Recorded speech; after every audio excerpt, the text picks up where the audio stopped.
Shabbat shalom, y'all. Shabbat shalom to the worldwide family out there. Glad y'all could join in. The weather been scared a few of them away from here in the STL again. It's burned down on us again, but y'all know how we do it, built to last. So y'all like to say Shabbat shalom. I said that once. Long live the King. Yes, sir. We're going to get this psalm on a prayer. Most of us already been down here, so we know our direction order. And go get this supplication on. Go ahead, bro. Psalm 119, right here, John, verse 73. Thy hands have made me and fashioned me. Give me understanding that I may learn thy commandments. They that fear thee will be glad when they see me, because I have hope in thy word. I know, O Elohim, that thy judgments are right, and that thou in faithfulness has afflicted me. Let, I pray thee, thy merciful kindness be for my comfort, according to thy word unto thy servant. Let thy tender mercies come unto me, that I may live, for thy law is my delight. Let the proud be ashamed, for they dealt perversely with me. Meditate in thy precepts. Let those that fear thee turn unto me, and those that have known thy testimonies. Let my heart be sound in thy statutes, that I may be not ashamed. Hallelujah! Say God! All right, y'all. We're going to hit on a topic today that we mention a lot of times, the wiles of the devil. But y'all, we're going to get into just a little bit of how he attacks when he comes and the preparations we need for it, because we have to understand that the wiles of Satan are to check if you are a true servant to the Most High, or if you like he was, full of pride and exaltation of oneself.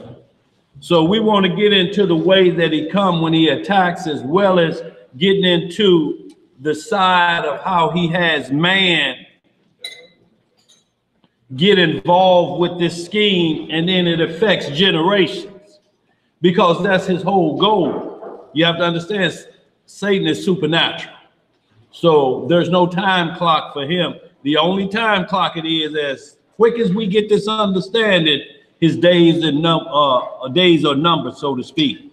He's dead man walking at that point. But as long as he continues to have us slip back into misunderstanding of what's going on with the prophecies as well as the commandments of the Most High, y'all, we're going to struggle hard.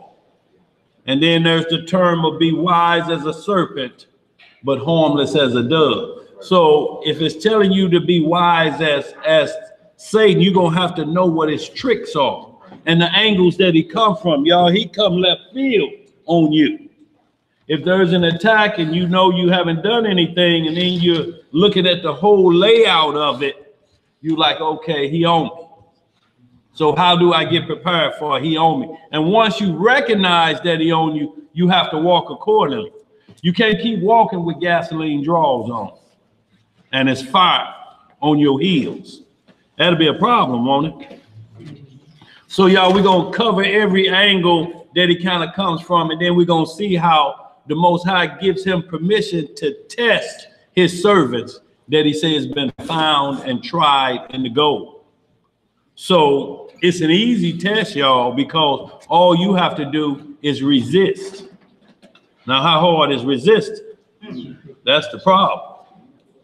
Where is the level of resistance? So y'all, we're just going to touch a few things on that. Y'all get a little bit more understanding.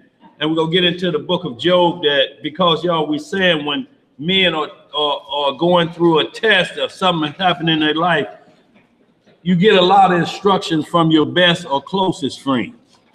And a lot of times they may not be understanding the attack that Satan has got you under unless you look at the whole picture.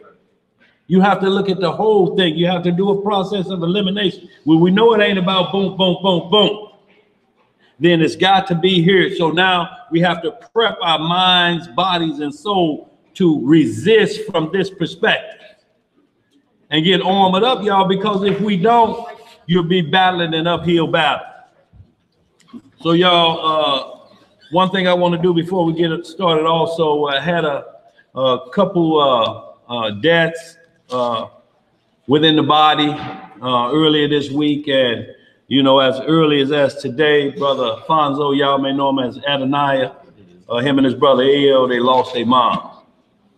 So, you know, they making arrangements now. We'll get back with y'all on that. But, you know, and also Sister Becky out of Dallas, sister came down with Sister Thea and Brother Charles, him and Brother Keith out of Midland, celebrated Pentecost with us. She lost her father this morning, so want to send condolences up to them too as well. And Brother Michael, who was down here last week, his mom then took a little ear. He over in Swansea. So y'all, we need a little prayers today to ease the soul of our brethren and sisterins, you know, who are experiencing a little bit of pain this Shabbat day. With that, y'all, we always ask, do anybody got any questions, anything on your heart, mind, or soul that we can cover rapidly before we get into the lesson at hand? Anything on your heart, mind, or soul, y'all, because it'll be a week unless you happen to call into the radio show tomorrow and get through with that question. So anything on your mind? If not, we're going to move on. How the worldwide looking? So good. Okay. So y'all, we're going to get to the first thing is wild. So Zeb, if you will, give me that Strong's for Wiles, I believe it's H5231. Because y'all, we have to get understanding of what we're prepping for. If it say wiles and you don't know what wiles is, then you just reading the scripture. You're just reading over it. So you have to have in your mind everything I'm reading about what he's doing. And I got clear understanding. So I'm reading the scriptures with understanding now. Ain't being cherry picked. And y'all have to understand, before the 1611 version was broke down into chapters and verses, these were long scrolls. So you were reading continually through and finding your mark. So that's why we can't be cherry picked out. Somebody just point to one scripture and give you a meaning of this, what it is. No, you have to keep reading. You have to keep going down to get full understanding so that you can teach somebody else. Because if you can't teach nobody else, it's going to be a problem. And if you're being taught man worship, that this is the only person that can give you that instruction, that's going to be a problem for you too. Because this is critical, y'all. He that turns a sinner from his ways hides a multitude of sin. And when you have to strike the iron while it's hot, you can't wait and say, well, I need to call this individual. Just hold on.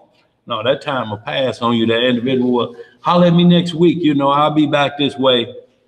You know, we have to be prepared for that, because that individual could, where he's going, could turn on 200-300 souls, and you miss that opportunity.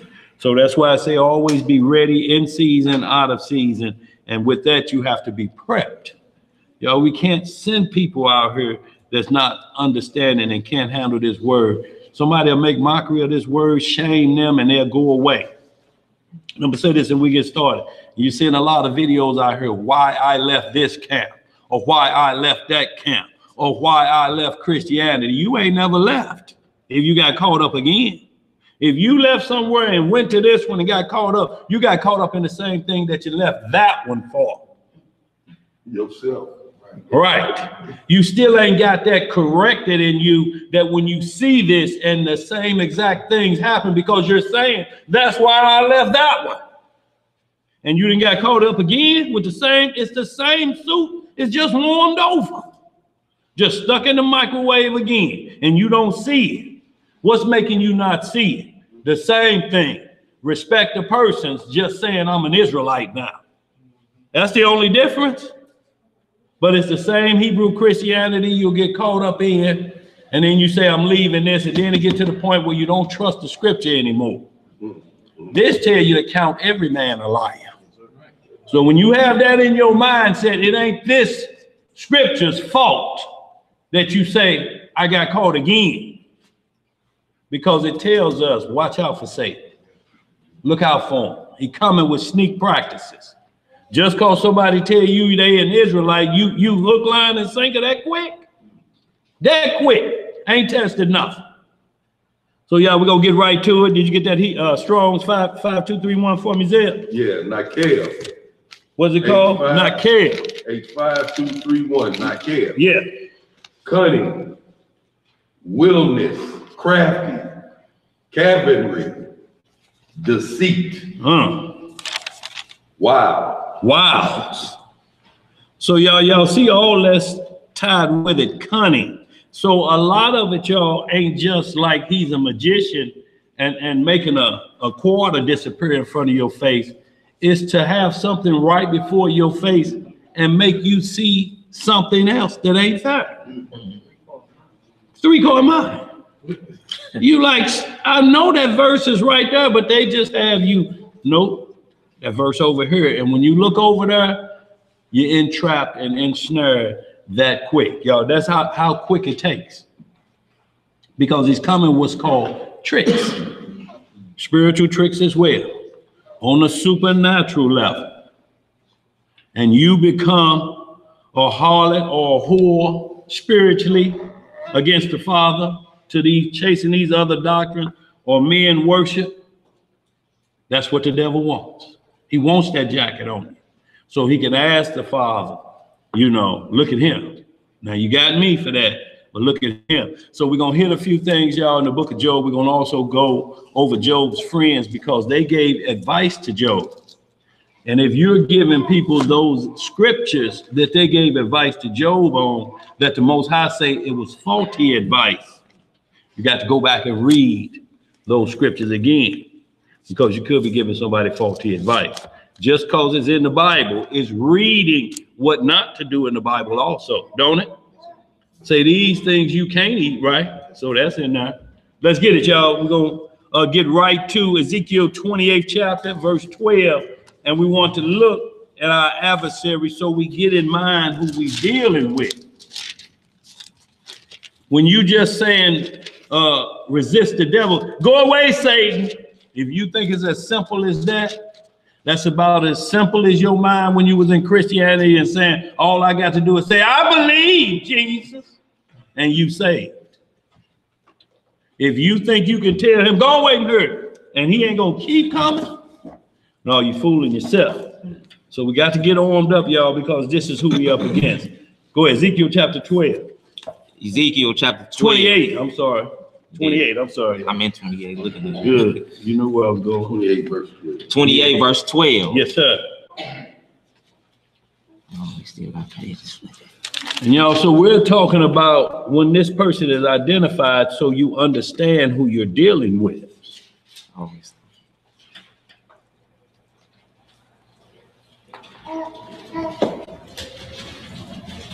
You know when you're ready. Y'all looking, y'all good? We got some sisters still looking. And we're just going ahead and start and just yell out the verses as I go. Yeah, you good. All right, Ezekiel chapter 28, verse 12. Son of man, take up a lamentation upon the king of Tyrus, and say unto him, thus saith the Lord God, Thou sealest up the sum full of wisdom and perfect in beauty. Verse 13. Thou hast been in Eden, the garden of God. So where has he been? In Eden, the garden of God. So it's telling you the levels and realms that this individual have been traveling to, and how old he is, and where his wisdom lies, because it just said in verse 12, he's full of wisdom and perfect in beauty. So y'all, when you're talking about full of wisdom and perfect in beauty, at one time he had respected how the Most High created him and understood, you know, then look in the mirror every day and, you know, pull this stuff. And show his handsome. Before pride was found in him. Let's get some more word at. Verse 13 again. Thou hast been in Eden, the garden of Yahweh. Every precious stone was thy covering, the sardis, topaz, and the diamond, the beryl, the onyx, and the jasper, the sapphire, the emerald, and the carbuncle, and gold. The workmanship of thy tabrets and of thy pipes was prepared in thee in the day that thou wast created. Thou art the anointed cherub that covereth, and I have set thee so. Thou wast upon the holy mountain of Yahweh. So not only was he in the Garden of Eden, but he was up on the holy mountain, raining on the sides of the north, the stones of fire.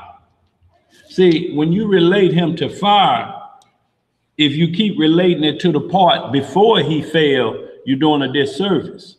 You know, you have to keep him on the fire that he's going to dwell in, the lake of fire. And keep your mind set that that's where he's heading to. So this destroyer ain't going to stop unless he get company there. He don't want to be in there by himself. And they say it's Tophat of his own, and it's got plenty room in it. Let's read some more. It says, thou hast walked up and down in the midst of the stones of fire. Right. Verse 15. Thou wast perfect in thy ways from the day that thou wast created until iniquity was found in thee. By the multitude of thy merchandise thou hast filled the midst of thee with violence, and thou hast sinned. Therefore I will cast thee as profane out of the mountain of God, and I will destroy thee, O covering cherub, from the midst of the stones of fire. So go ahead. Verse 17. Thine heart was lifted up because of thy beauty. Thou hast corrupted thy wisdom by reason of thy brightness. I will cast thee to the ground. I will lay thee before kings, that they may behold thee.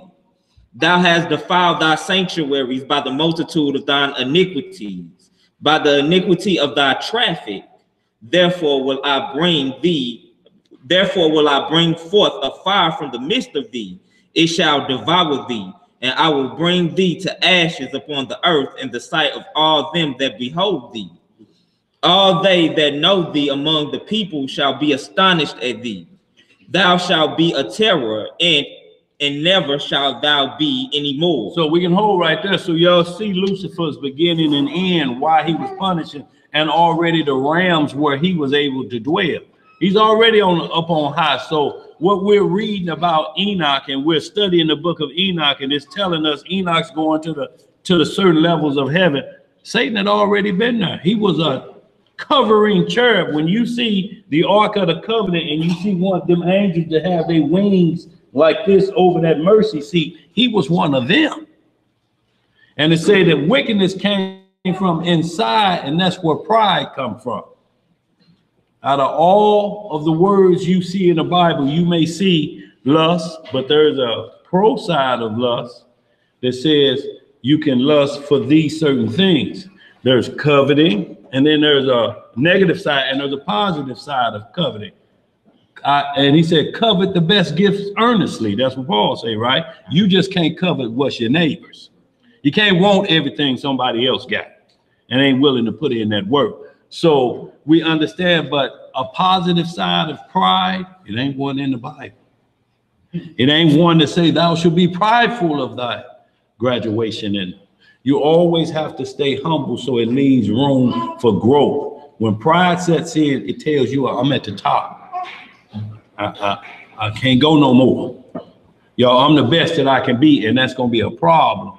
We got the kingdom to come. Yes, sir. Might as well be gone. So, y'all, with that understanding where he's at and what attacked him, no evil spirit, contrary to some doctrine out there taught that there's evil spirits lurking around the throne and the Father, because he said he create evil. Evil is created when law is broken. That's when you become evil. So yes, it's created from that perspective. That's why he became evil after he broke law. But that came from within him. He looked at himself and said, I'm too good looking for this. Be a servant to somebody? Not me. Not me.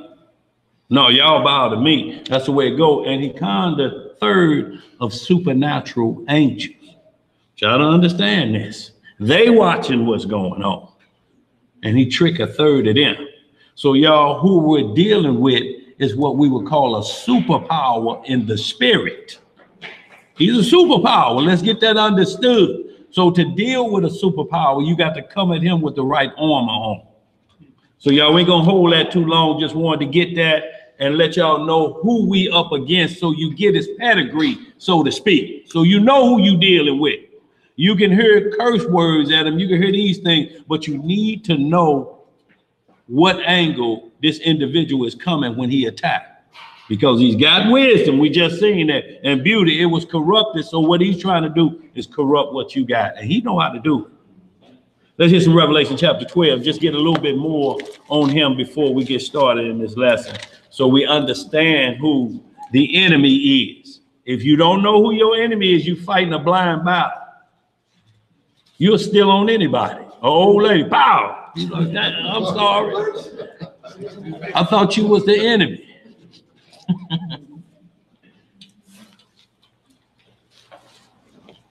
Revelation chapter 12. We're going to start at 1. Yeah, we're going to get caught up there. Yeah, you start at verse 1. Read all of that. Read the whole thing. Yeah. Yeah, because there's some very important language in here, and this is one of the reasons Satan said, no, I'm not going to do that. You're going to create a dirt man, and we're going to have to be service to this dirt man.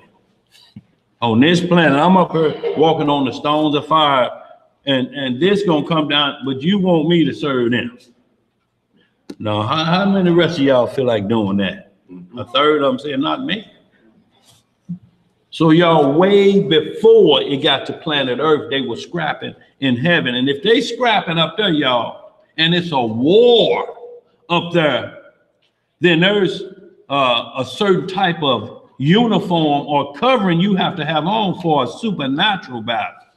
This war can't be won with a 9mm or your grandpa's shotgun that he left you. This supernatural. Y'all, he come at your soul.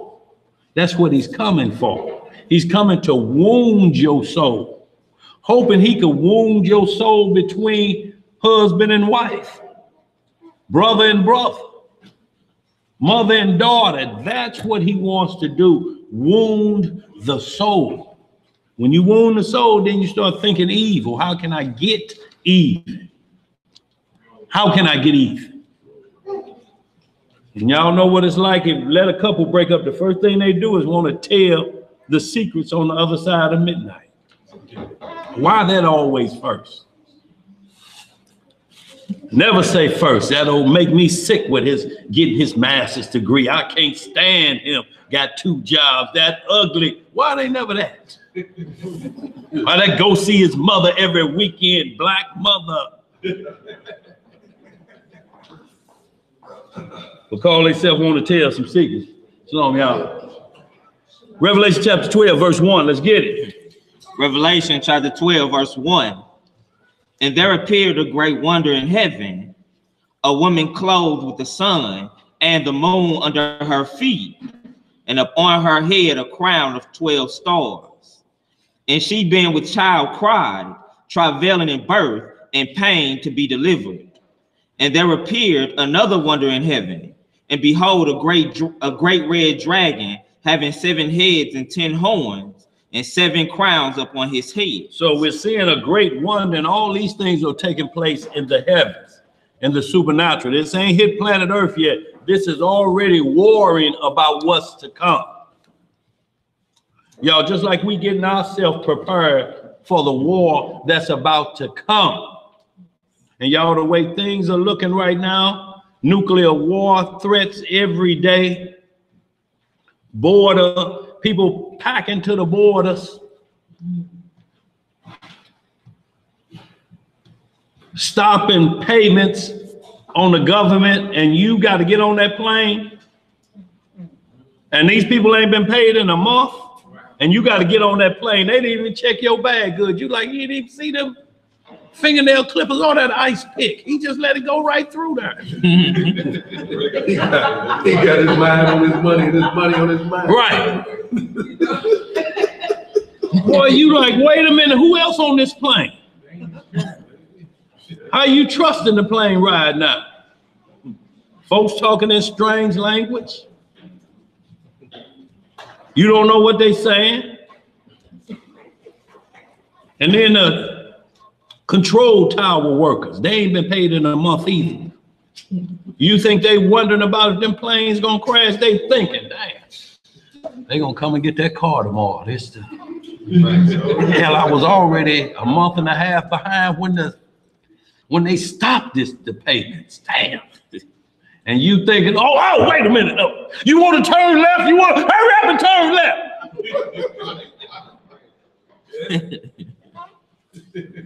Y'all, it's going to be trouble, y'all. They gave him a little bit of money to ease the pain. For 3 weeks. So we got to watch out, y'all. For 3 weeks. Let's get some more of this. That's comfort. Yeah. Verse 4. What it say? And his tail drew the 3rd part of the stars of heaven, and did cast them to the earth. And the dragon stood before the woman which was ready to be delivered, for to devour her child as soon as it was born. See, so you have to understand, Revelation is really writing from the perspective, even the future of Adam coming into the garden. This is already writing this and then turning full circle and coming back to it. It's talking about the process as you go through this. The war that's going to happen, the war in heaven, then the war going to happen on earth, and then the Redeemer going to come, and then he's going to have a family that's going to try to move this so we can get back to square one. So the word don't go void. So Revelation 12 is compassing all of that to get you back full circle to understanding where our battle's going to be and what we are fighting for. If you don't know what you're scrapping for, you wasting your time as well. Let's read some more. What it say? Verse 5. And she brought forth a man-child who was to rule all nations with the rod of iron.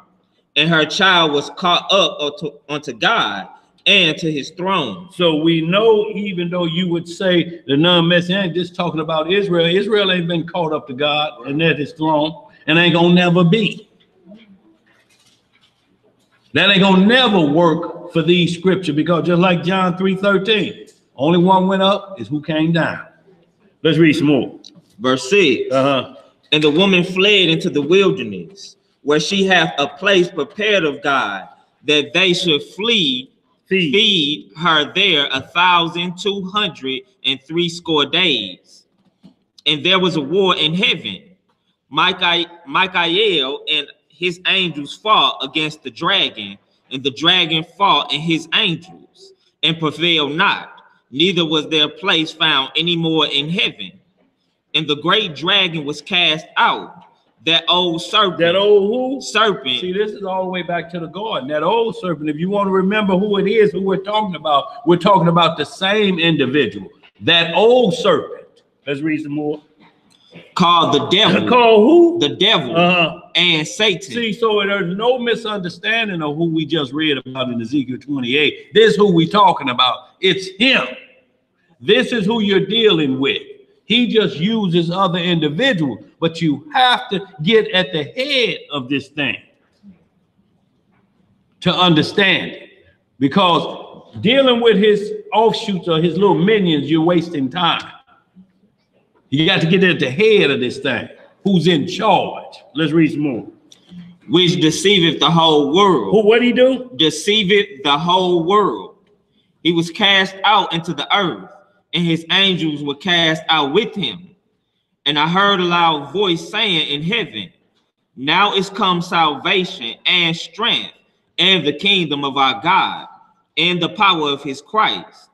For the accuser of our brethren is cast down. What the script call him? What they call him? The what? The accuser of our brethren is cast down, which accused them before God, before our God, day and night. See, so he don't never stop. He's accusing day and night. If you think he give up because you said, oh, I guess I'll turn in for the night. Lock the door, turn the alarm on, turn on TV, watch a little. You think he's stopping? No, his mindset is right there. He ready to attack on your mental now while you watching TV. First thing flash across, naked women. Next thing flash across, devil worship. The next thing flash across, eating late at night. It's already 11:45. Here you go getting out skillets at 11:45 and then wrestling in your sleep.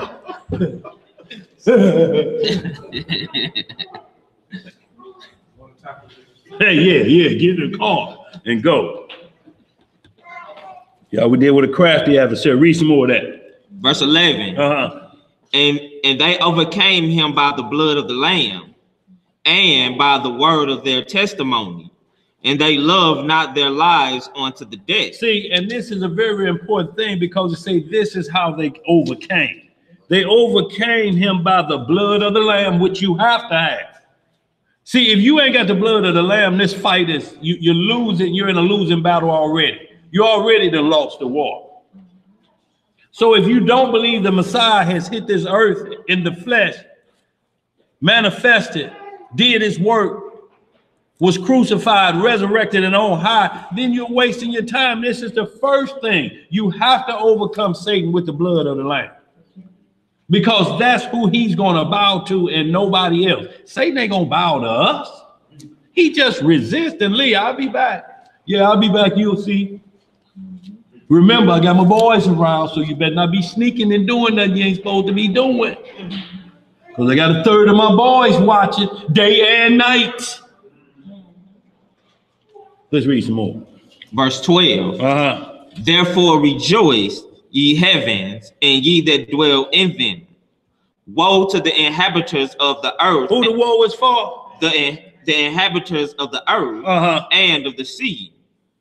For the devil is come down unto you, having great wrath, because he knoweth that he hath but a short time. See, he ain't got little wrath. He got what kind of wrath? Great wrath. Yo, he's fired up. He's an angry individual.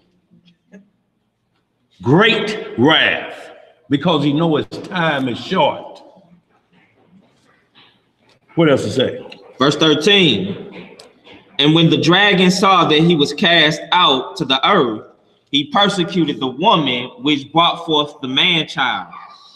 And to the woman were given 2 wings of a great eagle, that she might fly into the wilderness, into her place, where she is nourished for a time and times and a half a time. From the face of the serpent. Now, the problem is everybody trying to figure out where is this location. It's already telling you what the location is. It says he's got lock on the whole earth. It didn't say just this part of the earth, just America. So the earth is the wilderness. You understand there's a safe place in the wilderness. Just like we was in the heart of Egypt. But y'all, we was in Goshen, where it say not a fly came in there, not a frog hop across the king's highway of that Egypt. Just like now, y'all, the same thing. We get a little snow, we get a little dusting. But y'all, we ain't looking for firewood to get it warm right now in the cities because we don't get hit like that in Goshen.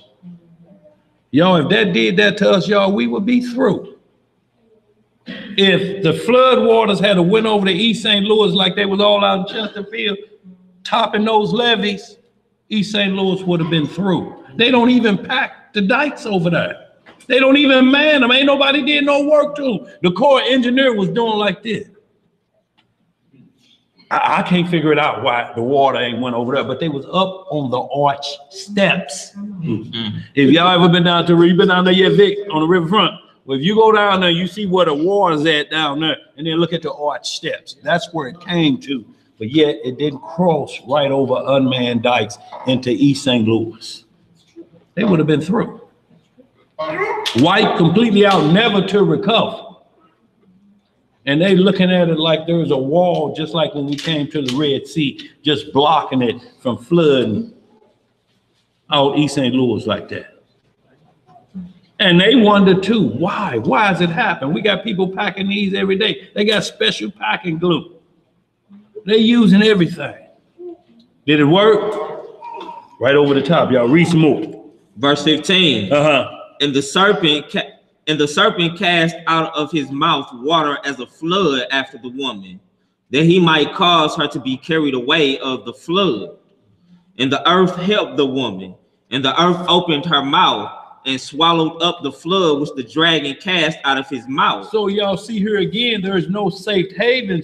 He's chasing her throughout the earth. And he threw a flood behind her, but it say the earth. Ain't no particular place. It's just letting you know wherever you at, if you got the faith in what's going on, the Mashiach, you know what the deal is. The earth will open up his mouth and you'll be delivered wherever you at. It's saying it's chasing her throughout the earth. So this is what we have to understand. If you think it's someplace we can run and close a concrete door, woo, we just made it. Ain't no such place in here. Only place it even comes close to mentioning that is in Zechariah 14 and Matthew 24 when it say, if you be in Judea. Now, what if you be in St. Louis? What do these scriptures mean to you?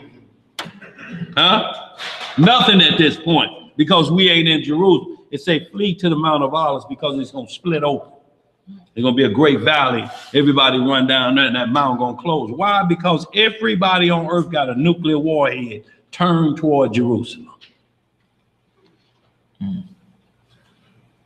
So if you be in Judea, flee into the mountain. So it's telling the same wilderness rules. If you in Missouri, this what you need to be doing. If you're up on the roof, but don't come down. When it hit, stay up there. I'm coming to get you. Don't worry about them in the house. They'll get it. They'll get picked up if they know what the pickup time is. If you at work, don't go back home trying to, What you gonna wear them gaiters? Where you wearing them to? You rushing back home to get them gaiters to take them where? To the wilderness? Let's read some more. Verse 17. And the dragon was wroth with the woman and went to make war with the remnant of her seed. With the remnant of who? Her seed. That includes both male and female. So ladies as well, y'all got to get geared up because he has to use you to get to the man. So he comes to make war with the seed. And he ain't gonna stop what worked in the garden work right now. Let's read some more. It says, which keep the commandments of God. Which do what? Keep the commandments of God and have the testimony of Jesus Christ. See, that's who he's concerned with. He's not even worried about anybody else that don't believe in the Messiah. It says those that keep the commandment and have the faith in the Messiah. That's who Satan needs as a trophy. That's who he needs to gain steam to get it going. So y'all, we already know if you believe in that, he's on your trail. Everybody else is already done deal. If you got a non-messianic, you know today the script say he's condemned already. So what are y'all gonna be discussing? Unless he changed his mind, that's the only thing you can be discussing. Unless you're willing to be tricked and accept condemned doctrine. How you gonna learn that? 1 Peter 5. Then we're gonna get into how he came at the Messiah. So y'all, we get some good understanding of how he comes, y'all. He has to come at your soul first. He's not worried about your flesh. He's coming for immortality. Flesh, we read that is but like a drop in the bucket. It's just a vapor. You here today, you gone tomorrow, but that soul lives forever. That's what he has to get hold of. That's what he want to get hold of. Let's get it. Where we at? 1 Peter chapter 5, verse 1.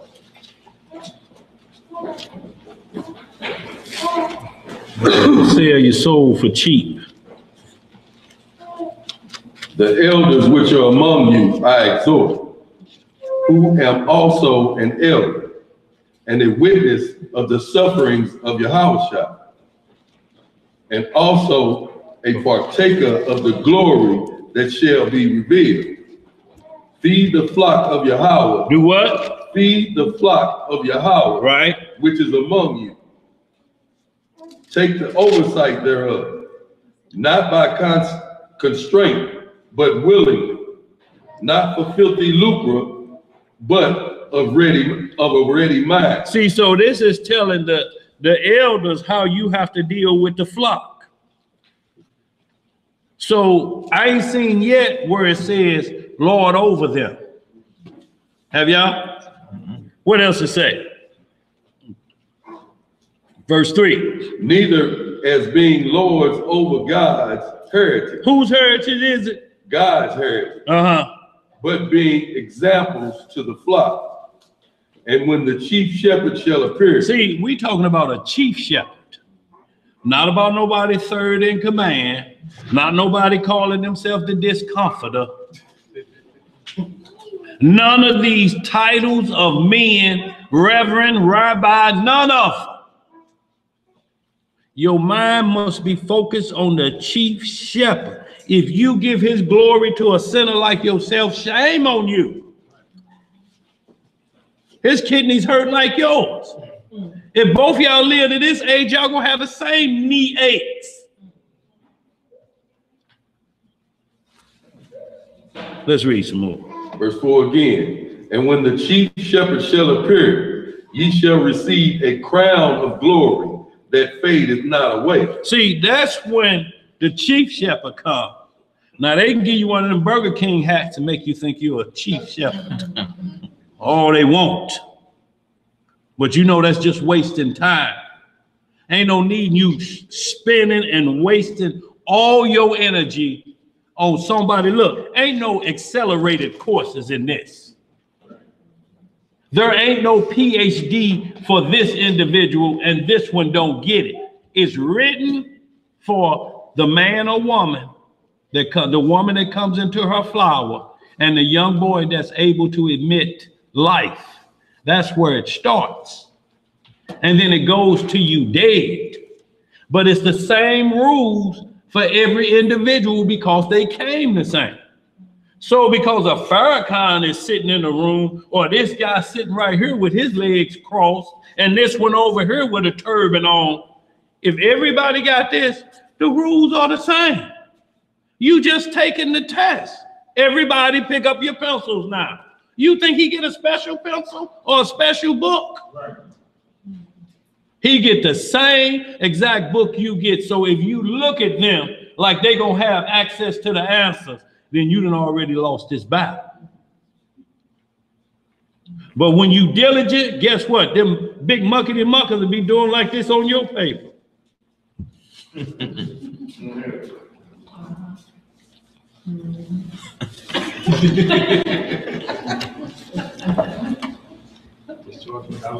He's got Christ. I got the Elijah Muhammad.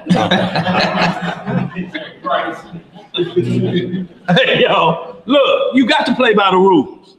Once you lose it by giving them any honor above what we just reading right here, you done already lost this war because now you're going to fall victim to them. But they got to play by these rules. The same exact ones that you have. Ain't no accelerated courses. Let's read some more. You excel by taking it to the end. What else to say, bro? Verse what? Verse 5. Likewise, ye younger, submit yourselves unto the elder. Yeah, all of you be subject one to another, and be clothed with humility. Be clothed with what? Humility. See, humility erases pride. And it erases the wrong understanding of younger be subject to the old. It means listen to them. If they still alive, maybe they got something you ought to hear. Do you want to live that long? Let's read some more. What it say? For Yahweh resisted the proud and giveth grace to the humble. See, there it answered itself. Go ahead. Humble yourselves, therefore, under the mighty hand of Yahweh, that he may exalt you in due time. Cast all your care upon him, for he careth for you. Be sober. Be what? Be sober. Sober means not drunk or not out of your wits. Sober don't mean you can't have a drink. They give you a level that where you say, if you get past this, you can't drive a car. If you get past this level, you can't function. We get all throughout Sirach where it talks about if it's drunk in moderation, and that means everything. Business, you can't be drunk with power. This covers a lot of things when it's telling you to be sober, because you will get drunk with power in a minute. Get a couple extra dollars and watch. Watch the drunkenness when income tax come in. Talking noise. Let's read some more, bro. Be sober. Be vigilant, because your adversary, the devil. Who is your adversary? Your adversary, the devil. As a roaring lion, walketh about, seeking whom he may devour. Your enemy is right beside you. Yes, sir. Boy, you finished that yet? That's out. Oh, okay. I was just checking. Making sure you ain't got some more stuff you teasing with. I got one. I got one too. Go ahead, bro. Verse 9. Whom resisted steadfast in the faith, knowing that the same afflictions are accomplished in your brethren that are in the world. So it ain't nothing that ain't happened to nobody else. You're going through the same exact things, y'all, and just look at the examples and the patterns that were set. You just dealing in a time, y'all, that it said it ain't never been a time like this on planet Earth or ever shall be at the second coming of the Messiah. So, y'all, we got to get our hearts prepped, because first you got to deal with the Antichrist. And I want you to truly understand that once you get past that, now here comes the wrath of the Messiah. And if you in line in the way of his wrath, you're going to get it too. If you ain't got the blood of the Messiah hanging on you like in the doorpost in Egypt, you are going to experience his wrath. And a lot of us experience it in the wilderness. Can you imagine being buried alive? A hole open up and you just drop down in there, and it wasn't where you could get a holler, good holler, throw a rope down here. It covered up quickly. Covered up. And they kept moving. So, y'all, this is when you read that Amos 5:18, it says, to what end is it for you for the day of the Lord? You really want him to come back already, and you know you got work to do. Not saying that you shouldn't pray for his second coming, but that ought to put in some urgency in it. I got to get my mind right. I got to start getting my mental together. Let's read some more. What it says? Verse 10. But the Yahweh of all grace, who hath called us unto his eternal glory by Hamashiach Yahushua, after that ye have suffered a while. After that ye have suffered a while. Y'all, you can't have a testimony unless you have a test. No, they ain't just talking about just getting over these small hurdles. You got to get over these attacks. Most of the things that we're struggling right now is just a matter of mind over matter. Those little things will go away. But spiritual attacks on your soul while you're asleep and defenseless, y'all, you dealing with a dirty individual. Wait till you go to sleep to attack. You tired and have no mental going on, and believe your subconscious is always awake and working. You can have a child while you're drunk and passed out. Most men say, I just can't believe that. Well, do you believe it happened to Lot? 2 nights in a row. People start thinking, man, he probably wasn't drunk. He probably was acting drunk.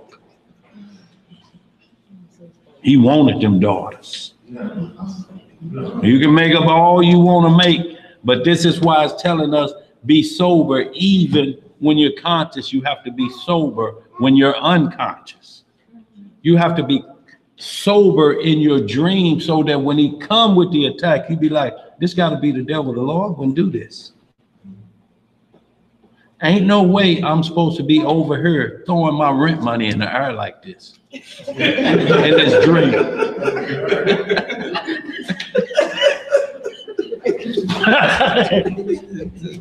Let's get some more, y'all. What you got, sis?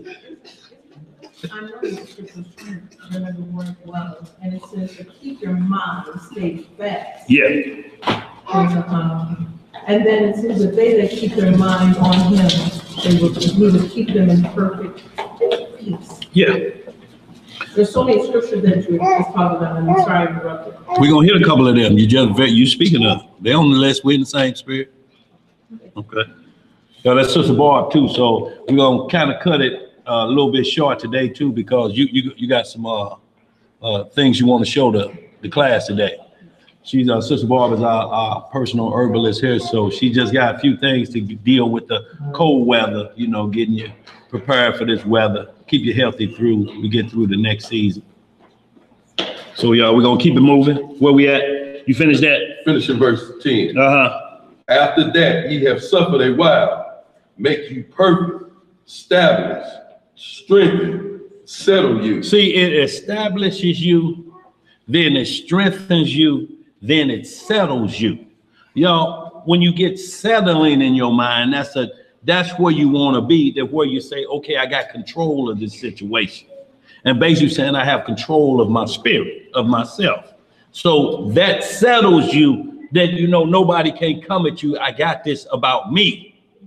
If you like this all the time and worrying about this gonna be, you can't get settled like that. That's why you rocking back and forth. That ain't settling, is it? What'd you say? You worried to death, huh? Let's keep it moving, y'all. Matthew chapter 4, verse 1, and then I'm gonna get into a little bit of this Job, y'all. We ain't gonna tarry too long. We making good time though.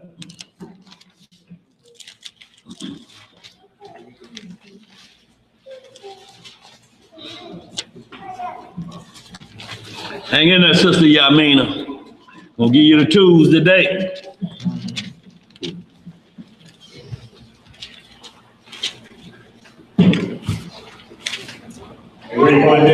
Matthew chapter 4, verse 1. Yes, sir, y'all. Now we're gonna see if he come to attack our chief shepherd. Y'all, what do you think he care about us? You think you can just cuss at the devil and he'll go away? You think just cause you say, well, I don't believe in the devil, you think that's the devil gonna say, well, I ain't gonna go to him in his dreams. I ain't gonna mess with him. He don't believe in me. No, the devil makes you seek the Most High. Because he can attack in them dreams and you'll be tearing a church door down or looking for somebody you think got some knowledge. Right. Let's get it. Matthew chapter 4, verse 1. Then was Jehovah led up of the spirit into the wilderness to be tempted of the devil. Now, was this some secret spot? And still we talking wilderness. Y'all, what we're talking about is basically uncultivated locations, and first spiritually. Remember in Isaiah 53, he was a root out of dry ground. So what we're talking about, there's no tilling, there's no spreading forth of the word. Everything is going today, just like it was when the Messiah came on the scene. Man, like, who do men say him? Some say you John the Baptist, reincarnation. Some say you one of the prophets, reincarnation. Some say you this. Oh, you is it? Some say you that. He said, who do you say I am? He said, you're the son of the living power. You're his only begotten son. He like, that's where we're going to start this on, right there with what you just said. Not all these other doctrines that he was a root out of dry ground, meaning, you ever seen a dry ground, like you put a basketball hoop up where some grass was and turn some little Hebrews on, and then their partners find out it's a hoop. Grass ain't gonna never grow there again. It's gonna be dry ground. You will never get a root out of it again. So in like manner, when the Messiah hit the earth, there was no growth of this word being spread forth. A root out of dry ground. Come to set it straight. So now the tempter is at the root of the matter. If I can get him I'm gonna try to get him like I got Adam. Did him the same way. Ain't worried about this. I'm good at this. I conned a third of the angels. I'm good at this. Let's read some up. Verse 2. What it say? And when he had fasted 40 days and 40 nights, he was afterward in hunger. See, now, think about how the Messiah got ready as well. He got spiritually in tune. 40 days and 40 nights. 960 hours of fasting with no food and water. And the Day of Atonement coming up, y'all, and we fretting like 24 hours go kill us. Lord, what I'm gonna do? No food and water. People call, what about juice? What about fruit? How about if I just eat the peelings off the orange? 24 hours, y'all.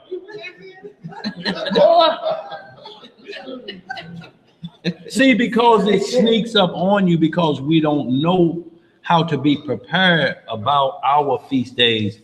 We kind of got it too much still telling the world what they shouldn't be doing. Christmas and Halloween, they know all of that. They'll tell you, we know that it's for the kids. That's telling you they know. But the problem is we put too much energy on telling them, and we ain't put our energy on this because you still got to turn them back to something, don't you? You just can't let them go. You have to turn them back to something. You going, sis? Shalom. Be safe out there, all right? I said, be careful out there. All right. Yeah, so this is what you have to do. You have to know what you're supposed to do. Once we spend a lot of good energy in these are appointments. They're commanded appointments that you have to meet. So when these hit like this, if you're focused on just telling them that and give them nothing to replace it with, y'all, it's a waste of time. It's just a soul that's basically, I don't know, where do I go from here? You let them go get beat up by the parents. So what you doing now since you ain't doing Christmas no more? I ain't doing Christmas. What else you doing? They ask me. It ain't Christmas. You buying your children any gifts, not Christmas gifts. I mean, but that would be all you know. But if they ask about, well, I've been practicing the Feast of Dedication. It falls around this same time of the year. The world calls it Hanukkah. I'm getting deep into that. I'm learning something that's in the Bible. I don't care about the things that ain't in there no more, like Christmas. Change the whole dynamics of the conversation at this point. And that's what we're trying to do, y'all, so that everybody gets up to speed on this. So we get some grass growing on this dry ground. Let's read some more. Where we at? Verse 3. What it say? And when the tempter came to him, he said, if thou be the son of Yahweh, command that these stones be made bread. But he answered and said, it is written, man shall not live by bread alone, but by every word that proceeded out of the mouth of Yahweh. Now, what is the first temptation he come at with? He didn't fast for 960 hours. What's the first thing he talked to him about? Food. That's how he come. He coming for your weak point. If you're fasting to get rid of some things, if there's 10 things, really 9 of them you can beat in the morning. It's just that one. And that's the one he gonna come at when you're fasting and you're getting yourself prepared. He's like, oh, I got 10 of them. You ain't gonna run out, just come on back. First thing you do is come with it, and you see how the Messiah answered. Man shall not live by bread alone, but by every word. I ain't through with you yet. Let's read some more. Then the devil taketh him up into the holy city, and sitteth him on a pinnacle of the temple, and saith unto him, If thou be the Son of Yahweh, cast thyself down, for it is written. For it is what? For it is written, He shall give his angels charge concerning thee, and in their hands they shall bear thee up, lest at any time thou dash thy foot against a stone. So y'all see this crafty adversary knows the scriptures well. He like, that's written. Let's put down, I'm taking you up to a high pinnacle and just leap off. Do what's called blind faith. Angels will bear you up. No, you can't tempt the Lord. That's like just standing like this in front of the highway and say, I'm gonna run through that rush hour traffic. I believe God with me. I'm called, you like, I'm gonna do it. I'm gonna do it. I'm gonna let everybody know around here, God with me. Y'all watch and see. Boom! That's all you hear. Boom.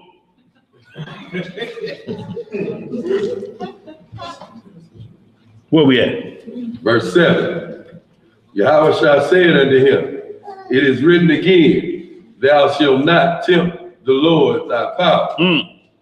Again, the devil taketh him up into an exceeding high mountain. Now he gonna take him up a little bit higher. This is how the devil works. Start off low, then he go a little bit higher with you. And it's the same way when he's gambling or trying to get you to trade your soul in. He just offer you some crumbs at first. And let me see what else he like. He sprinkled some more crumbs down there. And see, we at night, take him up on a higher mount. Let him see a few more things. Y'all, if he's doing this to the Messiah, y'all, what do you think we can do? Unless we get the same armor that the Messiah had on. Now, he's all power and he's fasting for 40 days. Let's read some more. Again, the devil taketh him up into an exceeding high mountain, and showeth him all the kingdoms of the world, and the glory of them. And the what of them? And the glory of See, them. so he didn't show him America till America was in its glory. Till England was in its glory. Till Egypt was in its power. He's showing them all of the nations in their glory. That's what he's showing them. I was running that. So when you read Ezekiel 28th chapter, now you understand it's not the king of Tyre. It's the king of Tyre that he gave power to. But his seat is still there. Satan is still the king because the king of Tyre wasn't in the Garden of Eden, was he? But his master was. So he's showing him the same thing. I set all them boys up. You better know it. Let's read some more. What did the Messiah say? Verse 9. And he said unto him, All these things will I give thee, if thou wilt fall down and worship me. Do what? Fall down and worship me. Then said Yahushua unto him, Get thee hence, Satan, for it is written, Thou shalt worship the Lord thy power, and him only shalt thou serve. So him only shalt thou serve. So this is the only person. Get it through your mind. Satan is not playing with us to bow down to us. He's coming after your master who you love. He just needs you to curse your master so that he can become yours. Let's read some more. What else to say? Then the devil leaveth him, and behold, angels came and ministered with him. Now, ain't this the same thing the devil said was going to happen? Yeah. Throw yourself down. Angels they'll minister to you. You ain't got to worry about it. It happened just like he quoted, but it happened according to obedience, not disobedience. What else to say, bro? No, that's good. That's good. Yeah. Did you hear verse 11? Yeah, that's good. That's good. So let's get right to some James while we're up in this new James 4 and 7. We're going to jump to 1 Corinthians 10. And then, y'all, we're going to get into this Job a little bit so you can see how the tests are coming when everything is going good and then your life take a turn upside down. It may be taking a turn upside down because your faith is being tested. You know what you're doing. Everybody in here know what they're doing. And the attack, because he said, I don't bring it to you sideways. I repay you to your face. So what I'm doing, he gives it right back to you just like you gave it out, so you don't have to keep wondering and doing like this. Wonder what an attack coming from. Wonder what an attack coming from. If you done checked all your X's and O's, you know this the devil on my trail. Because he's after me for no reason. He's after me for worshiping my creator and acknowledging who his son is. He's on my head about that. That's what this attack is about. Then I got to get strapped up there. Come on with it before you forget. Let's read. Where we at? You said James chapter 4? Yeah, 4 and 7, or you can back it up if you need to. How we looking out there? And then we're going right to 1 Corinthians 10.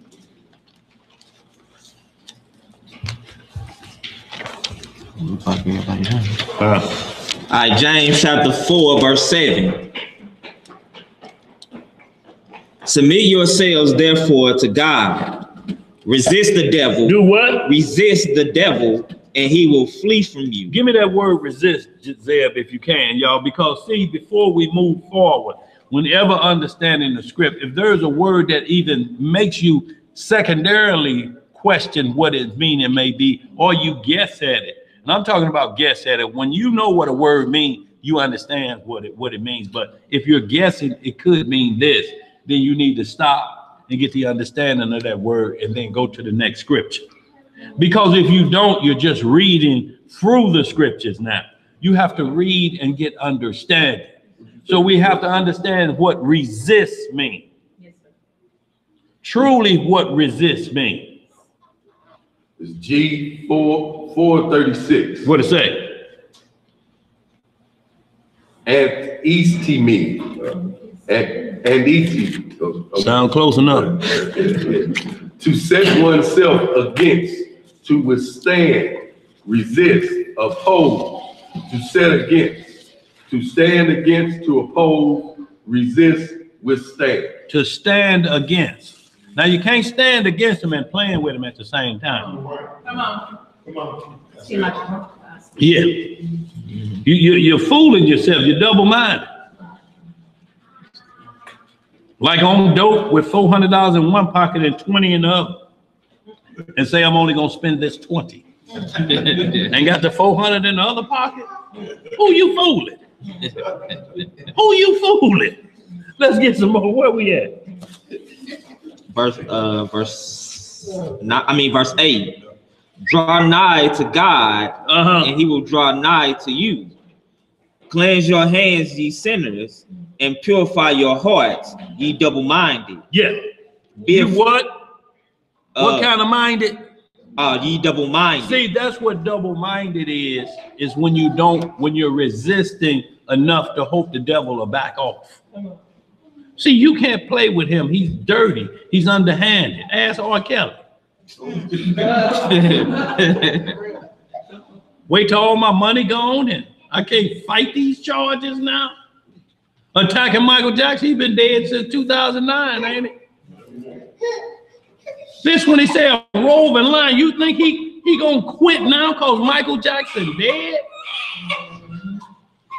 No, it ain't gonna be no quitting time with him. He don't care about you being dead. He wants your sins remembered at the judgment. Let's read some more. Verse 9. Be afflicted and mourn and weep. Let your laughter be turned to mourning and your joy to heaviness. Humble yourselves in the sight of the Lord, and he shall lift you up. Speak not evil one of another, brethren. He that speaketh evil of his brother and judgeth his brother speaketh evil of the law and judgeth the law. But if thou judge the law, thou art not a doer of the law, but a judge. Verse 12. There is one lawgiver. There's 10 lawgivers. There is one lawgiver. Okay. Who is able to save and to destroy. Who art thou that judgest another? So we have to be careful in understanding you can judge a matter, but you can't judge an individual and say, what you did yesterday, you going to the lake of fire. I mean, how you going to prove it unless the Most High whispered in your ear and say, tell him what he did yesterday, he going to the lake of fire. But that got to be wrote down somewhere and a record against your own self. So, and then the scripture, let no man judge you. So when the matter is weighed out and they pronounce judgment on you, know, according to this, no man can throw you into the lake of fire. You got Hulan Mitchell. If y'all go get this book, Brother Love, when he was claiming he was the Messiah, there's a picture of him and his lieutenants. Got one dude standing there, he just trembling. And here he is with his book of life and a marker with Kmart on it, scratching him out. Go get the book, you can get it online, Brother Love. There's a photo in there. He's sitting there with a marker, and this dude is just trembling like and guess what the kingdom of heaven was? Rehab projects in Florida. He trembling about getting thrown out of rehab projects. But there's the mental. When you get caught up in man worship,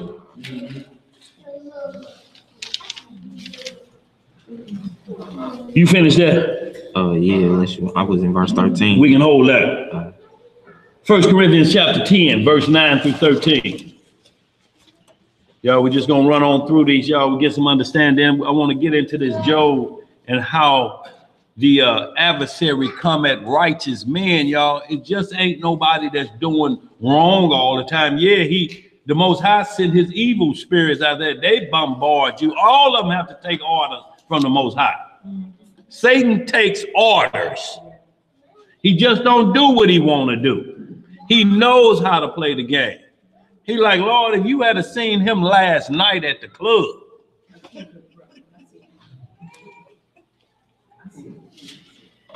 if you had seen her over there yesterday, Lord, I got the film footage. He already seen that. Already seen that. Here we deal with a crafty adversary, y'all. 1 Corinthians chapter 10, verse 9 through 13. Well, yeah, bro, who got it? I got it. Okay. 1 Corinthians chapter 10, verse 9. Neither let us tempt Christ, as some of them also tempted and were destroyed of serpent. See, so he said, neither let us tempt Christ, as some of them also tempted and were destroyed of serpent. So it's telling you the Messiah was in the wilderness. That's when they tempted Christ in the wilderness when Moses had to lift up the serpent. They were still tempting the Messiah. The Father ain't never got off his throne. For what? He got all these subjects. Satan drew for a third of the angels plus himself. So that means there's a whole number of angels. But we ain't got a clue how many of the third he counted.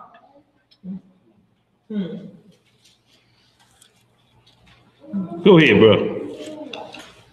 Verse 10. Neither murmur ye, as some of them also murmured, and were destroyed of the destroyer. Who destroyed them? The destroyer. See, so the destroyer came for disobedience and destroyed.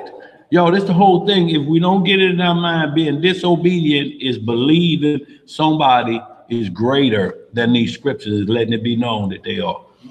Right. You can talk about Solomon all you want, but the Messiah, first thing he said in Acts 17, are greater than Solomon is here.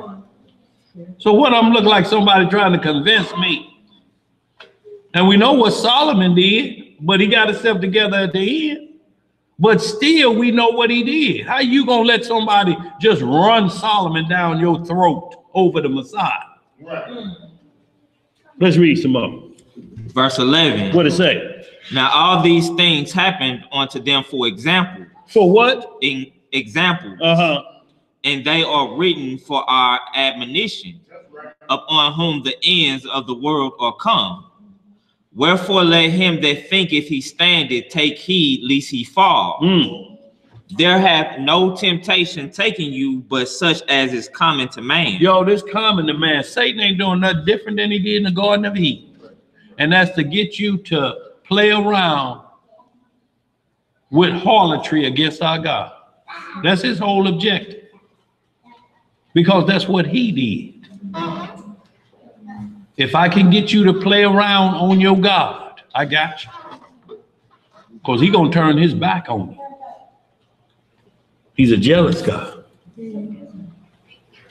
Yo, you think he want to see you racing home to the temple like a man racing home trying to beat the sun? And then a car on this planet can outrun the sun. Might as well just let it catch you. Because the sun moves at the speed of light, 187,000 miles a second. That's how fast the speed of light is. You think that Charger got that type of speed with that Hemi engine in it to get you home before the sun come up? Wasting your time. Let's get it. Where we at? Verse 13. There hath no temptation taken you, but such as is common to man. But God is faithful, who will not suffer you to be tempted above that ye are able. So he will not suffer you to be what? Tempted above that ye are able. He's not going to put on you more than you can bear. He's not going to put on you a temptation that will take you down to the grave. Why? Because everybody will say, see, that's why we don't worship that God. I heard him talking about that Hebrew stuff the other day. And talking about the Messiah. Now look at it over here. But he's not going to put on you more than you can bear. The test will prove itself if it's his test testing you, and more than you can bear will be enough for the people to see and understand this was disobedience. It's going to be, and it's going to not be more than you can bear. Because all disobedience has a level for every man. It ain't no different. He's not going to punish you worse than this individual when y'all do the same crime. He don't do it like that. Let's read some more. Where we at? Verse 13. It says, but will with the temptation also make a way to escape, that ye may be able to bear it. Y'all talk about a just God. Not only that, but you will never have the chance to say, the Lord left me hanging, because he said, I'm going to leave a door for you to escape through. The problem is we let the door close. It's like having a vivid dream that you right there, and then something wake you up. Why is it always 3 o'clock in the morning though? But it always wake you up around that time out of that dream. Now that could be the worst dream of your life, unless it's one of pleasure, so to speak. There you go, want to get back in that dream. But he ain't let you back in. It's going to be like you looking through the window at yourself, but it won't be like I was right there no more. He woke you up to get you out of there, and there you go back trying to get back in that dream again. Boy, we crazy.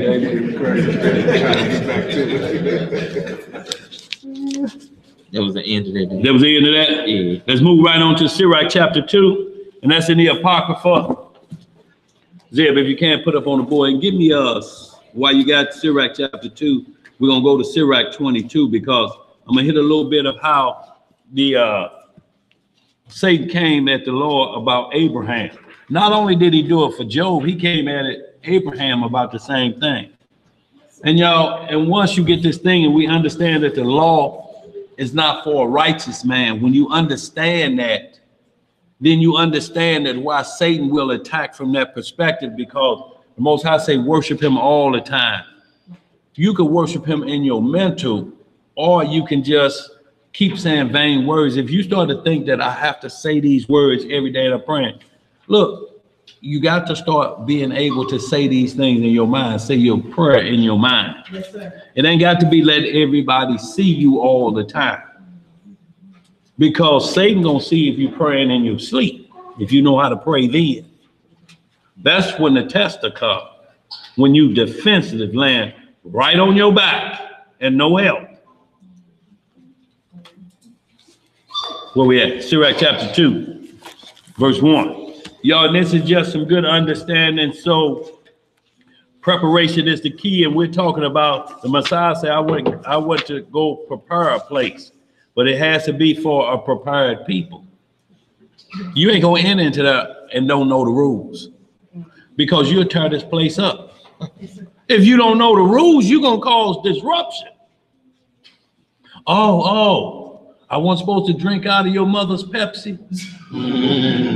I can't drink out of my mama's Pepsi. And you got washed back in there. I saw you. And then put the top back on it. Might well take you with you. Hey, boy, it's gonna be some trouble, ain't it?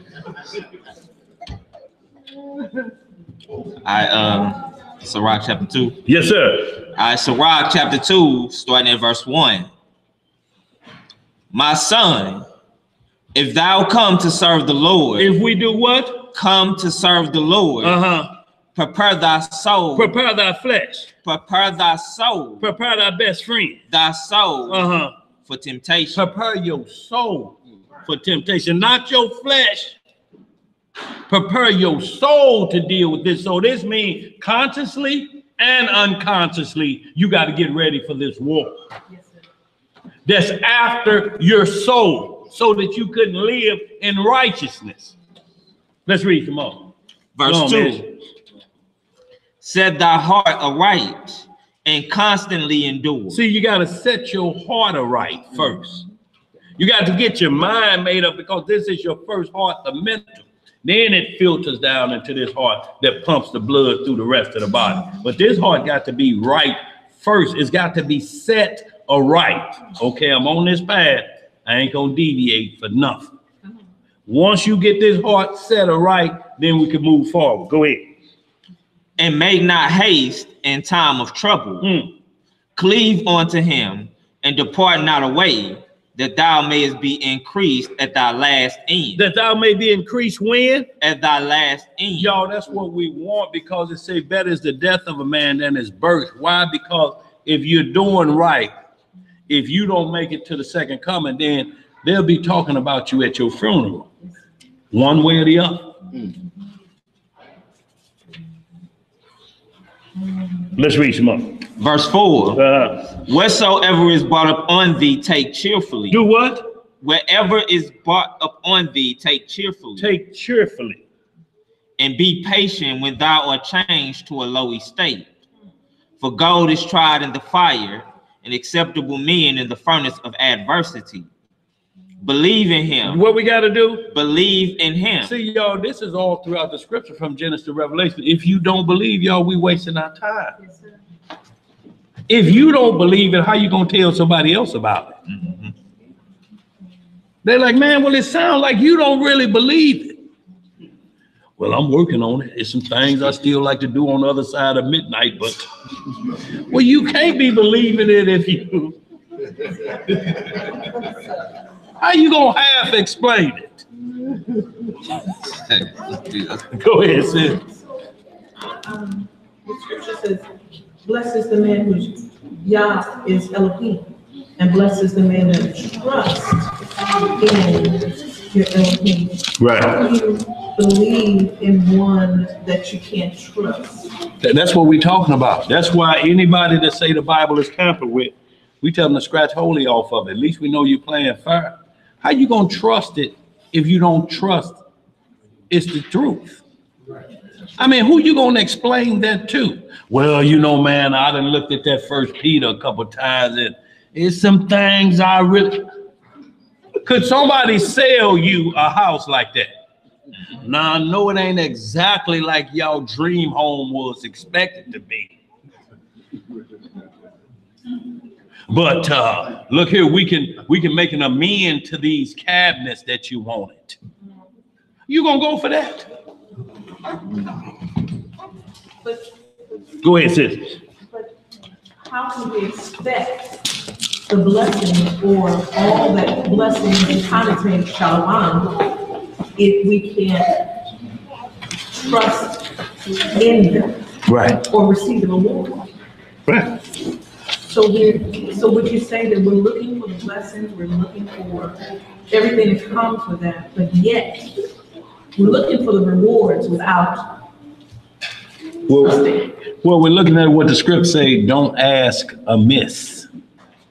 See, when you ask amiss, it's just, I got doubt. I really don't believe you're going to do it. Now, the devil around there at the back door, you say you're going to protect me. Now, I'm just saying it's your power to protect me. I ain't really saying nothing. Are you praying, Lord, I'm asking you to lift me up, but if you don't feel like it today, you can try to lift me up tomorrow. You can't ask amiss. You have to believe that he's going to get it done for you. If you think there's going to be a problem for him, you then eliminated his gift to you. You think he can't get it done. It's just like now they're jumping the gun, and with this surge of the internet, people are rushing the last day, Matthew 24. Look at a video and they thinking it's Matthew 24. Well, we didn't skip 10 prophecies. Oh, this has to happen before they go down. You that in a rush to try to get here, you gonna leapfrog prophecy? Oh, you don't believe this, or you scared of the resurrection. See, we have to believe also that we may die before this come to pass in our lifetime. The son of the father that introduced us to the word, we visited him back in 1988 down in Cairo, Illinois, on Horseshoe Lake, sitting in his van, chopping it up with him. Casey Jr., he weeping and crying to me and Jacob. I knew it was going to be y'all breaking off stuff. We telling about electronic currency back then, but it hadn't even made it to an ATM yet. And to him, he was like, y'all got all the knowledge. It's going to be y'all. Now we sitting up here looking at these youngsters saying it's going to be y'all. Time don't wait on no man. This done shot right on past us. Now, could it happen? Yeah, the way things are going now. But if it don't, we got to be prepared to move on, that we may not see it and pass it on to y'all. Y'all may see it. But 30 years rolled off that quick from that Horseshoe Lake conversation. 30 years that quick. Gone like good candy. Where we at? Verse 6. Believe in him and he will help thee. What you got to do? Believe in him and he will help thee. Order thy way aright and trust in him.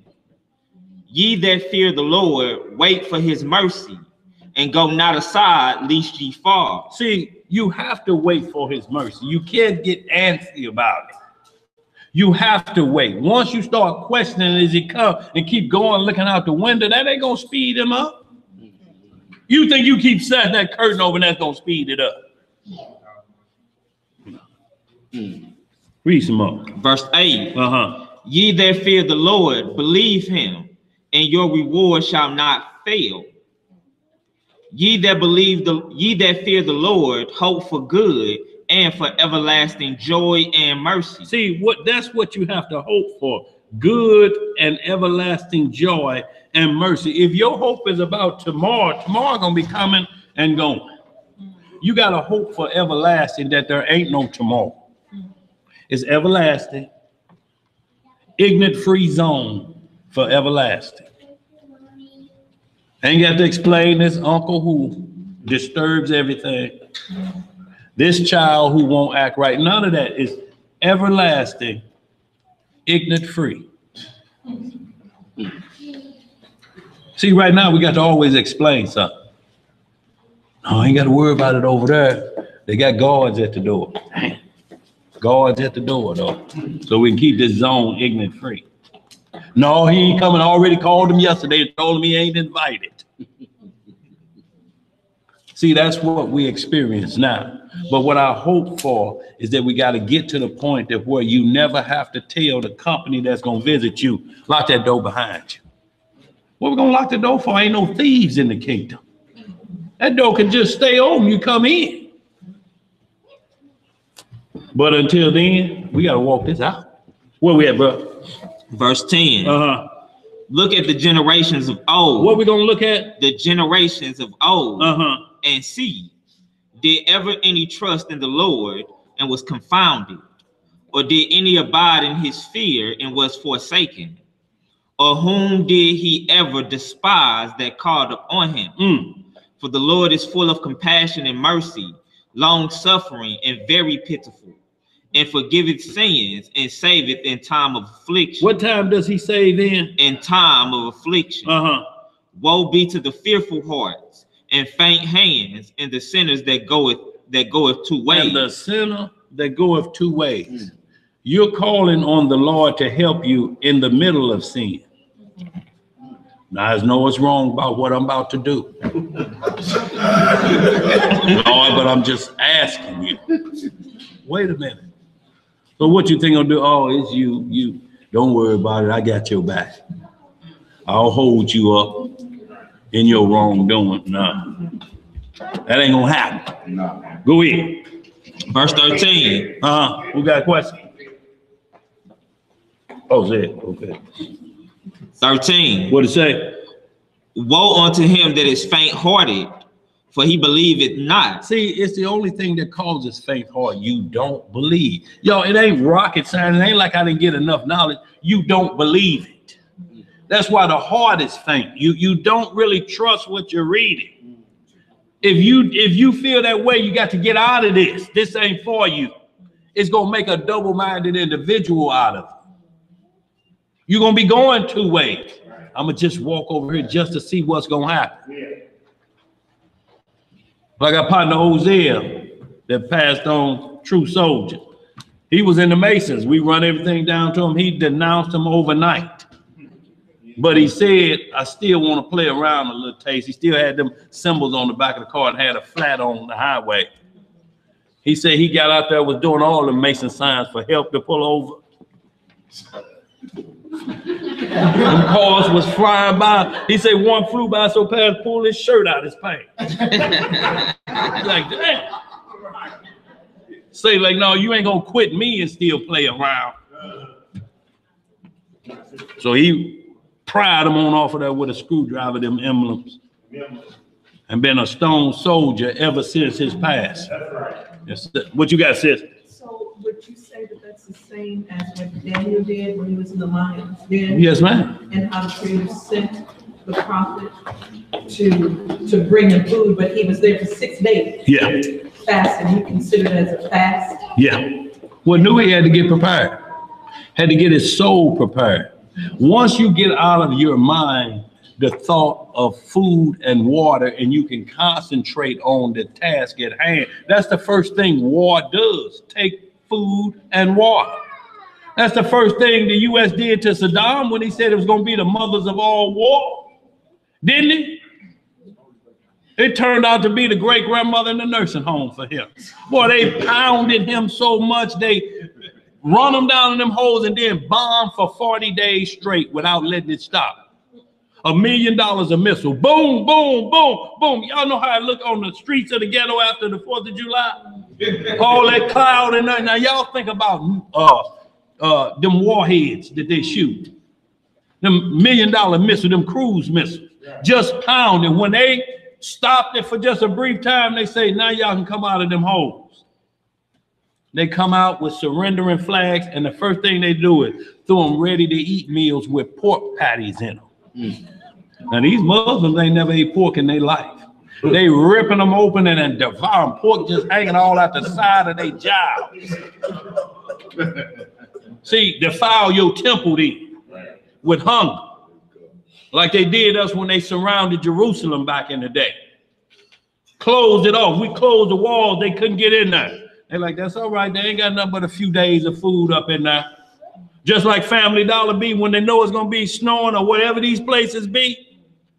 All these snooks, one loaf of bread left, trying to get it all. After the food ran out, we start casting lots for children. Be Hood, your baby's up next.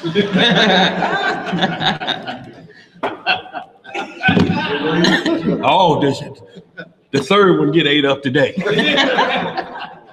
Because what they start doing is they start roasting goats and lambs, and they was fanning the fire over the walls. I mean, the smoke. And you ain't ate, and you hungry. And yo, you know how you see them cartoons where, you know, you hungry and you look at something and it turned to like a dinner? That's what was happening to the children. That's what was happening. They destroyed our mind like that because we were focused on food. The same thing happened when we got into the wilderness of Egypt. They start turning back to Egypt. They like, man, come on, man. You mean we got to just wait for food now? Hell, I could have been through a Taco Bell line. We could have went to rallies, man. We'll be full right now. He don't want you to be full right now. He wants you to be full of the Spirit. Yes. Not half of y'all we're gonna have to wait on because y'all in the Johnny on the spot. We gotta move. We gotta move forward. We got a destination we have to meet. Let's read some more. Where we at? Who that? Who's going? You getting ready to leave? Yeah. You finna leave now? Yes, sir. I'm gonna holler at you just a second. Okay, 1 second. Go ahead. Verse 13. Woe unto him that is faint-hearted, for he believeth not. Therefore shall he not be defended. Woe unto you that have lost patience. They have lost what? Patience. And what will ye do when the Lord shall visit you? They that fear the Lord will not disobey his word, and they that love him will keep his ways.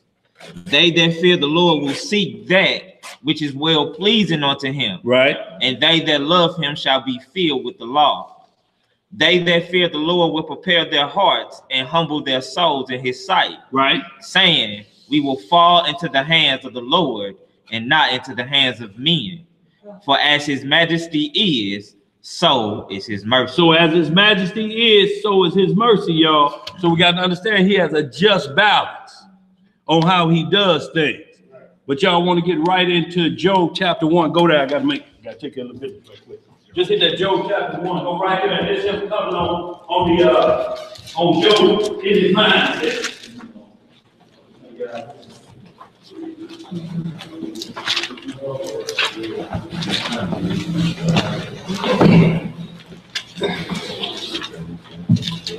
No, you ain't with that. Yeah.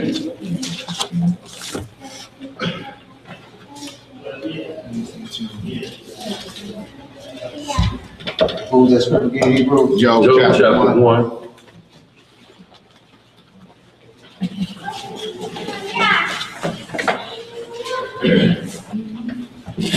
Oh, chapter. Yeah, okay.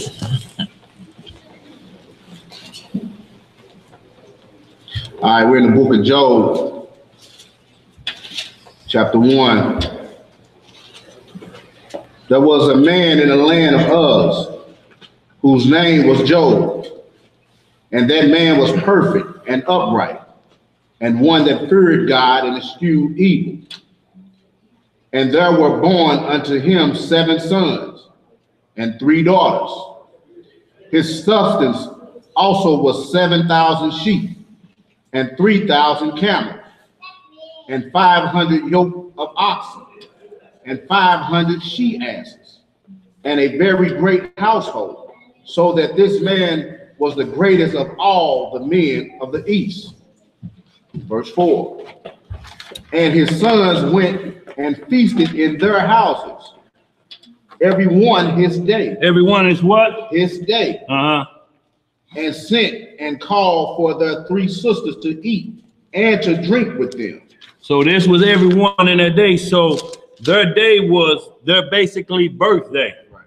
You have a lot of people at this point say right here, see, this is why we ain't supposed to be celebrating birthdays because of Job's children. This happened. This ain't said nothing about what happened to Job with what his children was doing. This is clearly right here. It tell you who Job was. He was richest man in the east, and one that feared God and eschewed evil. That's who Job was. So it didn't have nothing to do with his children. It's just giving you something that they were doing in their day. And not once did it say it's a sin yet, but as we keep reading, it's gonna get even clearer. Go ahead again. Verse 5. And it was so, when the days of their feasting were gone about, that Job sent and sanctified them. What did Job do? Sent and sanctified. Now, this is a righteous man that eschewed evil. His birthdays per se was bad. He wouldn't be sanctifying them, would he? Would you sanctify evil? No, no. So we got a different understanding. This man knows what the laws are. We run into problems on birthday when you start demanding that people do something on your day. This ain't your day. Right.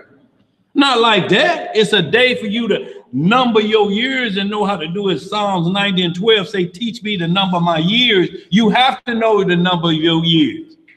Because all of us just think about that, y'all. We're looking for 70. Right. Like that's a big mile marker. Boy, when 30 years of fly past you, you want to bag up on them 70. Bag.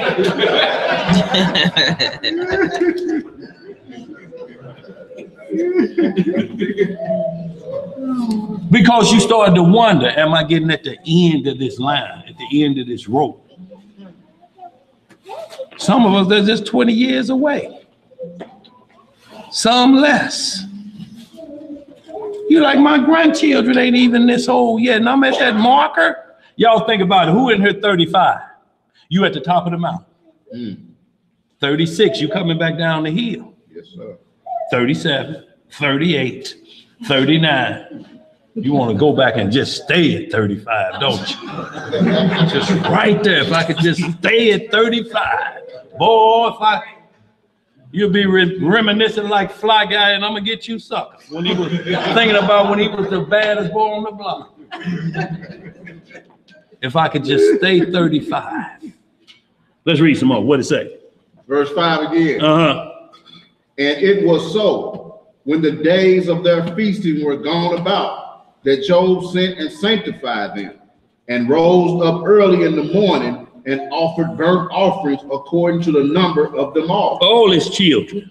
For Job said, it may be that my sons have sinned, and curse God in their hearts. Thus did Job continue. If birthday was bad, he never would have said it may have been that they have sinned. They would have sinned.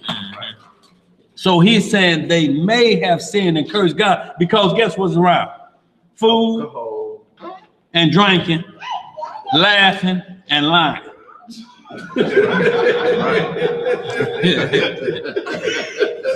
Y'all know what it is? Boy. So y'all, he said in case they might have sinned. You only got birthdays mentioned 3 times in these scriptures. The other one, Joseph got out of jail on Pharaoh's birthday. He didn't even get out on the free case that he was on for his wife lying on him and saying he tried to attack her. He got out 12 years later on a deal that where the Pharaoh couldn't remember his dream, the vision. And Joseph just told him, he like, this dream about you too. They tell him it's a Hebrew in there. He confessed it up. He tell you what the deal is. He like, this dude was gonna try to kill you. This your boy right here. That was on Pharaoh's birthday. Now, was that a good thing or bad thing? He got out of jail, didn't he? Because that's what they do on their birthday. They party and things. John the Baptist got his head cut off on Herod's birthday. His birthday's a bad deal. Or was it just simply about Herod lusting after his brother Philip's wife's daughter? He already got the mama. Now he after the daughter. So now he's breaking the law double. He's got his brother's wife. Now he's on mother and daughter, which is another law. You can't be on mother and daughter. And it wasn't until the mother knew John the Baptist. I mean, the woman he was with knew that John the Baptist was on her head. He's like, you ain't supposed to be with him. You know who you belong to. She like, But yet, Herod couldn't keep his mind off of his niece. The way she swiveled her hips 20 miles per hour was faster than Shakira. Dance for me. Dance for me. Now look, the mama sitting right here. He already having, issues with her. And he looking like this at the door. Ooh, the way you dance. She say, tell her anything. I give her anything she want. Anything she want. He thinking half the kingdom, because that's what most men did, king. I just give up half. I'll be cool with the other half. Her mama told her, tell him John the Baptist's head on a charger. The charges, those little silver banquet things. Put his head on that. That's what I want. So she danced right up to him. You know what I want? Anything, anything, anything. She said, John the Baptist's head on the charger. What? What? And she just turned it up, just twerked even harder. He's like, off with his head. That's simple, y'all. But again, on a birthday, that didn't have nothing to do with a birthday. That had to do with lust overpowering a man that he gave him not only half of the kingdom, but he was cool with John and allowed a man to partake in this sin and be put to death over his lust. Nothing to do with a birthday. We would never had a birthday if Adam and Eve hadn't sinned. We would have never had to count years. Your birthday starts when you sin. And since we were shaping in iniquity, so we're birthed into a death date as well. That's why in the kingdom, your birthday stopped, because there ain't no calendar flipping over every year. That's why he's called the Ancient of Days. So y'all, we have to get that clear in our mind. If they hadn't sinned, it wouldn't have been no count of days. You would have lived forever. They would have never counted and say he's been, Adam after he did that lived 930 years or 60, but not one day to the Lord, because 1,000 years to us is how many days to the Lord? One day. The oldest man is how old? Methuselah, 969, but he ain't 1,000. He ain't lived one day like he said.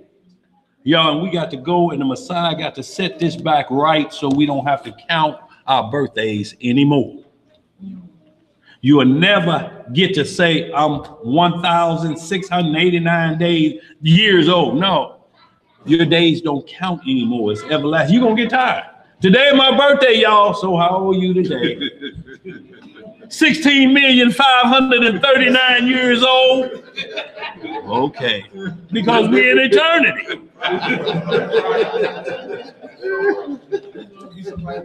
Yeah, but see, birthdays get bad when you add candles, which is tied to magic, because it's make a wish and blow them out. So you got to be careful of what the wish is. A child could be saying, this is the littlest cake. I told y'all to go to Dairy Queen. Kill all my parents.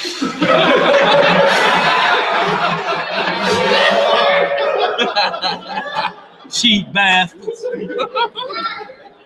You got no control over it, do you?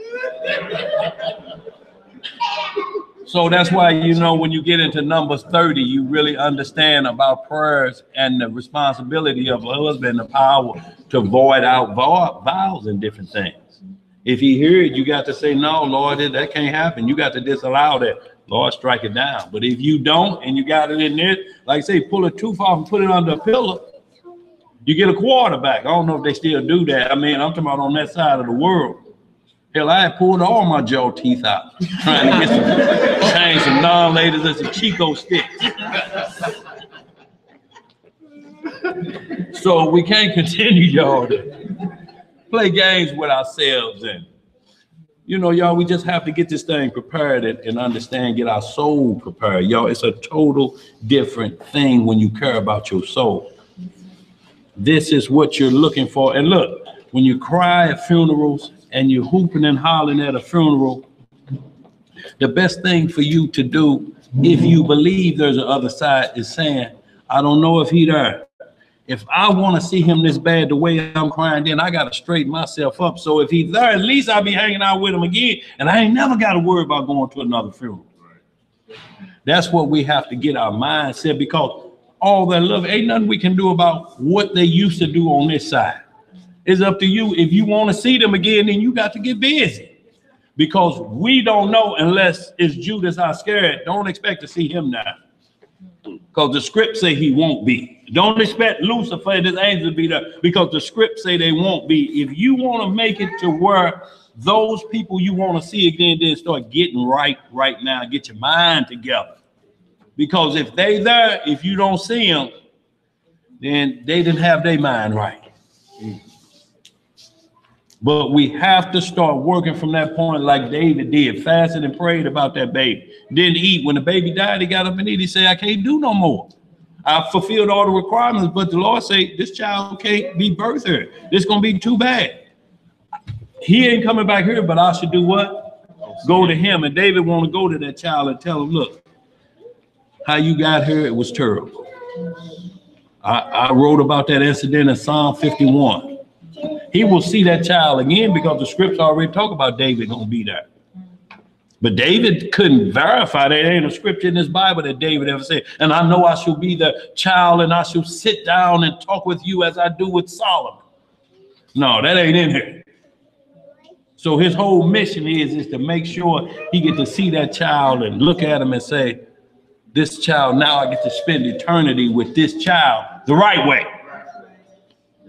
Versus that other day, because he couldn't even circumcise that child. Child died in 7 days. The 8th day, he would have had to been circumcised. But you can't circumcise him in how he came into this world. Let's read. Where we at? Book of Job, we're in verse 6. What it say? Now there was a day when the sons of God. When the who? The sons of God came to present themselves before the Lord, and Satan came also among them. So here he is again. Y'all understand this. He can hang out with guardian angels of yours. He can be side by side because he has that influence the Most High gave him. They don't bring a real accusation against him because that's not their job to even be concerned with what he's doing from that perspective. Their job is to make sure they find avenues for a righteous man to escape his work. But he come up there too because he's called, when we start off in the scripture, the what of brethren? The accuser. All he do is point fingers day and night of what you doing. Every day and night, he's pointing out what you doing to the Lord. Oh, yeah, your boy. You'd have seen your boy last night, you be ashamed of your boy. That's what he does. About every one of you that say you a believer, and we still dibbling and dabbling. Did you see your boy last night, Lord? I know you did. You the ultimate pay-per-view. I know you seen what he did. Is that any different than what I done? That's what he asking. He's challenging for the Most High to throw you in the fire. Let's read what else it say. Go ahead. Verse 7. And the Lord said unto Satan, whence comest thou? Then Satan answered the Lord and said, from going to and fro in the earth. Where are you going? To and fro in the earth. Right. And from walking up and down in it. And the Lord said unto Satan, hast thou considered my servant Job, that there is none like him in the earth, a perfect and an upright man, one that feareth God and escheweth evil? Then Satan answered the Lord and said, doth Job fear God for naught? For nothing. Is he comfortable? And you think the Lord owe him something? Go ahead. Has not thou made a hedge about him? What did the Lord make about him? Hedge about him. Uh-huh. And about his house. And about all that he has on every side. So I want y'all to understand, when you give your prayers up, Lord, protect my family, look out for my children. That's what you're building, a hedge. That's what we was reading early. He sacrificed. That's the hedge building. You want your children to be protected, obey and fast and ask the Most High to protect your children in your house, but you have to be doing right for him to put a hedge about your family. Go ahead, read some more. Thou hast blessed the works of his hands, and his substance is increased in the land. But put forth thy hand now, and touch all that he hath, and he will curse thee to thy face. See, now he's saying, just take away everything you gave him, and you will find out if your boy a true worshiper. He just doing this stuff because you got his back. Hell, anybody could do that. You put a hedge around, evil can't come to. Who can't do right? Let's read some more. And the Lord said unto Satan, behold, all that he hath is in thy power. Only upon himself put not forth thy hand. So Satan went forth from the presence of the Lord. So put upon himself is just be, you can't touch his soul. You can touch his flesh. You can take all of his wealth. Job's mind is somewhere else right now. Job is on another plane of understanding evil. Go ahead. And there was a day when his sons and his daughters were eating and drinking wine in their eldest brother's house. And there came a messenger unto Job and said, the oxen were plowing, and the asses feeding beside them, and the Sabians fell upon them. Boy, them Sabians is rough, y'all. We read about them in Joel, the third chapter. The Sabians gonna be the one to handle your unruly servants. Mm-hmm. Huh? Yes, sir. I don't know who they are, but I don't even really want to know. Because I don't ever want to see them coming. Go ahead. And the Sabians fell upon them and took them away. Yea, they have slain the servants with the edge of the sword. They like to use that sword, though. The edge of it. Go ahead. And I only am escaped alone to tell thee. While he was yet speaking, there came also another and said, the fire of God is fallen from heaven and hath burnt up the sheep and the servants and consumed them. And I only am escaped alone to tell thee. And I say these got struck by lightning. People wonder, did the Lord allow him to just kill people like this? All the Lord did was remove the hedge that Job was praying about for all these people. Once that hedge is gone, death is on the table. Death could come to them real quick. It don't mean that they go to the lake of fire. It just means that death has come to them because the hedge of the Most High is removed. Death has free reign. But we were born to die. So once you get that through your mind that you're not promised to live forever, you're promised that one day you're going to face death, whether it's your flesh convert at the second coming if you're still alive, but that flesh still going to die. That flesh, this flesh is marked for death. Ain't nothing we can do about it. Nothing you can do about it. Let's read some more. Go ahead, sis. So would we say that that goes under the same alliances as Psalms 91? Would you say that goes the same as saying that Psalms 91? Are they saying the same thing that Psalms 91 says? What is Psalm 91 saying? It talks about being under the arm and the protection of the Most High. Yeah. Yeah. That's what David prayed about. That's what David wrote the Psalms about. You have to do this when you're thinking about praying about your children, y'all, because we don't know once they leave the house, y'all. We got to ask for supernatural protection for them. If you let them out of the house, you can't. If your mother lives in another town, you can't be there 24/7. You got to ask for some protection. And picture in your mind an angel just sitting on the roof of their house watching. They're not subject to cold, heat, rain, or whatever it is. They just sitting there watching. That's what you have to picture the hedge around about your family members. If you don't believe that, quit praying for them. So you're saying as we dwell in the secret place of the Most High, so goes our household? Yes. See, and that's what it was like. Rahab the harlot said, you save your whole household. You do this, you save your whole household, because they are going to get in line when they see it happening. But you were chosen as the light to do that. If you love your family, you'll go to the death for them if you say it like that. All what we hear you would do at their funeral, too late then. I wanted to take you to the baseball game. I would have took you if I had that flat tire. He don't hear none of that. The game is over for him on this side of the world. So you have to pray for that protection, that they're covered no matter where they're at. And you can go on and think, because it's a terrible thing when your children go out of the house and this is you're like this till they call or they come back through the door. This is going to wear you out. Let's read some more. Where we at? Yo, we ain't got long. Couple more scripture. We're going to be out of there. Go ahead. Yeah. No, bro, I'm telling you. It's verse 17. Yeah. While he was yet speaking, there came also another and said, the Chaldeans made out 3 bands and fell upon the camels and have carried them away, yea, and slain the servants with the edge of the sword.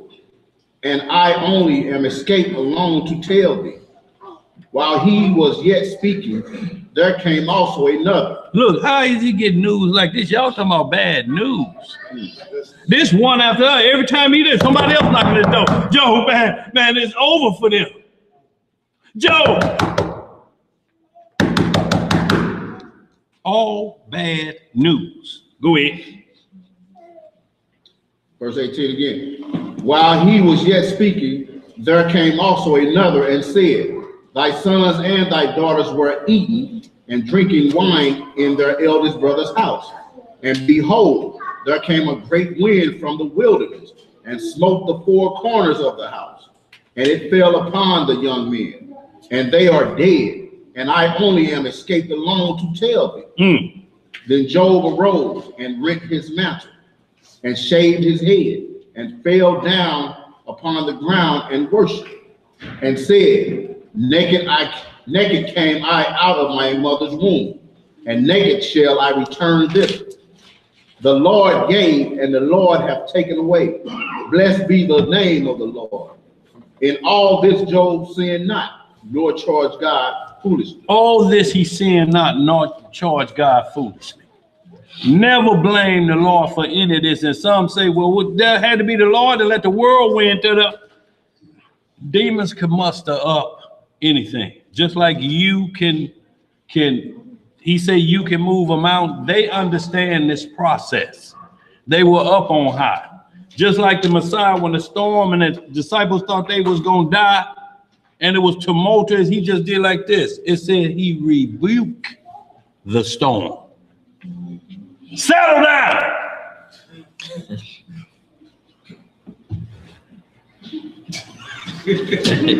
And went right back to sleep. Disciples looking like, what kind of man is this? That even the storms obey him. So y'all, we understand Satan will attack that way as well. He can become like the Tasmanian devil and drop a little of that on you. But the difference in the Most High, when he sent his plagues, they're at another level. That's like you watch the movie Twister, they know what the lower levels is, but when they say it's an F5, what they call it? The act of who? See, they even know once you reach this level of speed and tornado, this ain't no happenstance of air mixing together. God sent this one. This one at another level with speed and the girth of it. Can you imagine something moving 600 miles an hour and 6 miles wide? Yeah. 6 miles wide and moving at 600 miles an hour. Hold that, y'all. Give me some Sirach 22. I just want to let y'all see that this is very important. You got it here? Not Sirach 22. I'm sorry, Jasher 22. Oh. Yo, this is him coming at Abraham the same way, but I want y'all to understand something very important here is that when Satan come at y'all, and this is going to be, I got one more after this, y'all. We're going to get on out of it because Sister Barb have to do a little bit of teaching, so to speak. Just a little quick herb session for us, you know. So we're going to get that done. And we got a couple announcements to make. Also, y'all. 22. Huh? 22? Yeah, Sirach chapter 22. No, Jasher 22, I'm sorry. I was just checking to see if y'all paying attention. Y'all say shalom to y'all. That's Og Vic and his wife Tiffany, y'all. They're from the DMV. Y'all came down to check us out from the DMV, y'all, from the Maryland area. Well, y'all say it's a ghost town up like that. They cut all the workers off. Streets, look at that. Ain't no traffic. Wow. Look, Uber picking up Uber. Man, I'm out of gas circling around. Pick me up.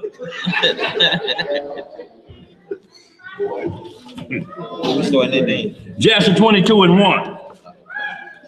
Y'all, it's up on the board, y'all. This is very important because he comes after our patriarchs, y'all. So what are we to think? I'm gonna see, let's get right to it in a day when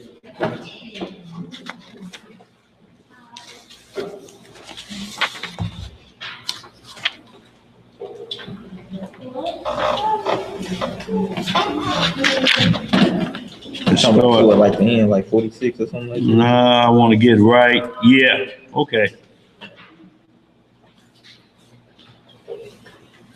We'll get right where Satan came to him. Okay, here we go, 45. You right, bro? Okay, 45. Sirach 22:45. Jasher. See, just checking, y'all. Just checking, y'all. Start at 41. Right. I see y'all paying attention, y'all. I do that every now and then. All right, the book of Jasher, chapter 22, verse 41. And when Isaac was 37 years old, Ishmael, his brother, was going about with him in the tent. And Ishmael boasted of himself to Isaac, saying, I was 13 years old when the Lord spoke to my father to circumcise us. And I did according to the word of the Lord, which he spoke to my father. And I gave my soul unto the Lord. What did he do? Gave my soul unto the Lord. And I did not transgress his word, which he commanded my father. So we see that Ishmael was a law keeper at first. So was Esau, till he transgressed and went the other way. Abraham taught his son the way of the Lord. He chose to go and become the wild man, but Abraham armed him up, circumcised him, brought him into the covenant. Let's read some more. Verse 43. And Isaac answered Ishmael, saying, why doest thou boast to me about this, about a little bit of thy flesh which thou didst take from thy body, concerning which the Lord commanded thee? As the Lord liveth, the God of my father Abraham, if the Lord should say unto my father, take now thy son Isaac and bring him up an offering before me, I would not refrain, but I would joyfully accede to it. Now, who you think standing right there listening? Oh, he ain't got this little joker. Think he got some power. They arguing back and forth. Ishmael arguing about being circumcised. Isaac saying, look, if the Lord told my daddy to sacrifice me, I'll go.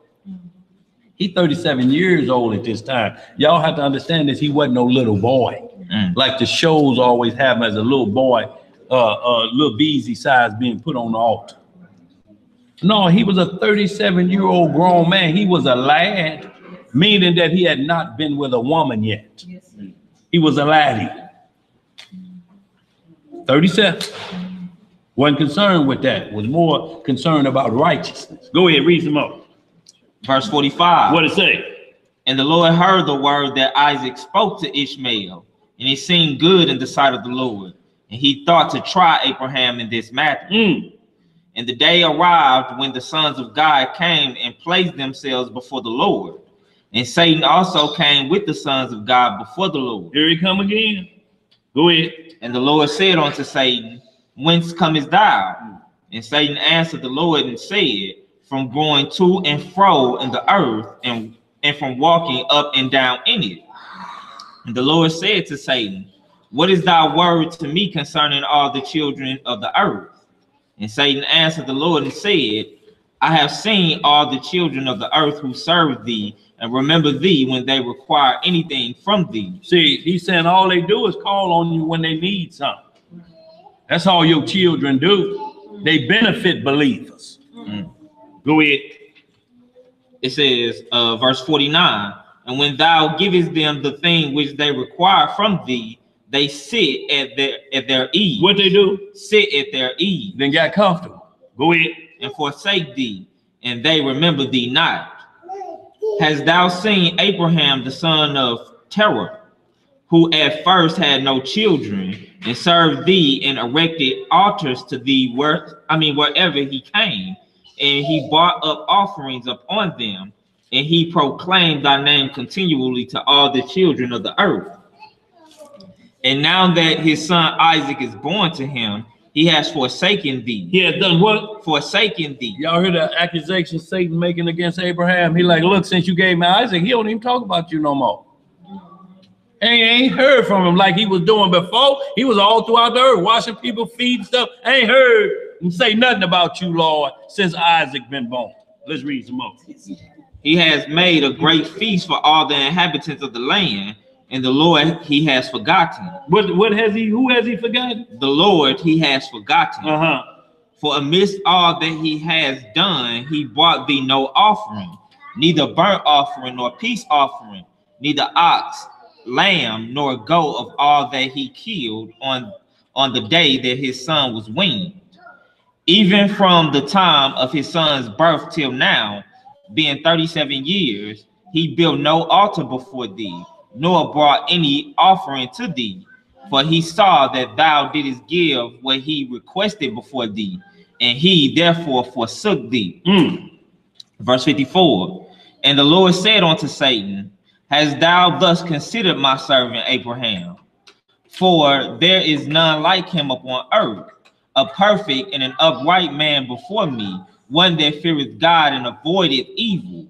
As I live, were I to say unto him, bring up Isaac thy son before me, he would not withhold him from me.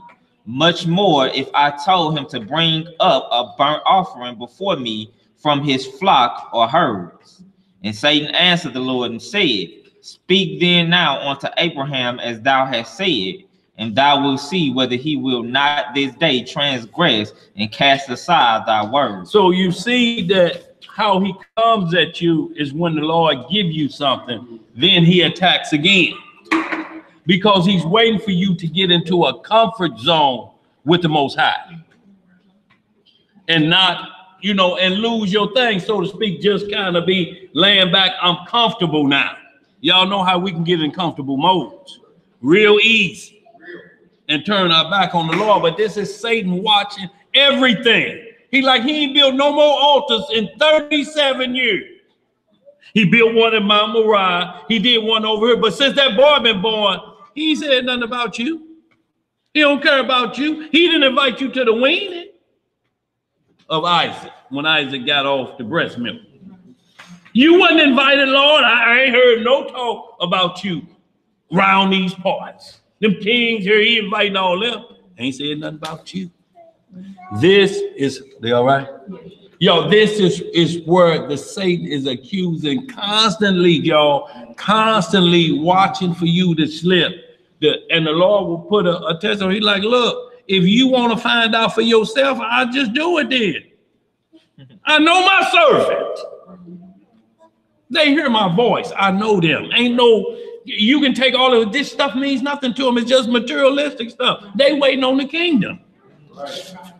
How you gonna talk this noise? He's not concerned about this. I showed him what I gave him. That's what I gave him, a son.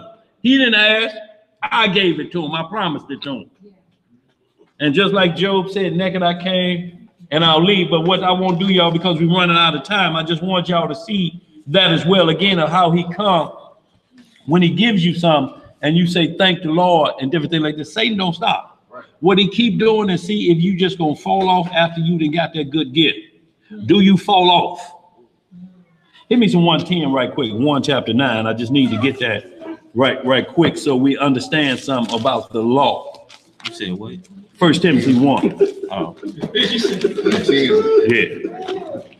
God know I be talking like that. Y'all up on it. What's up? 110, hold on. 110:1, verse 9. Verse 9. Where we at? Hold on. Make sure I'm not. Yeah, Verse 110. Well, y'all ain't caught up. It's on the board.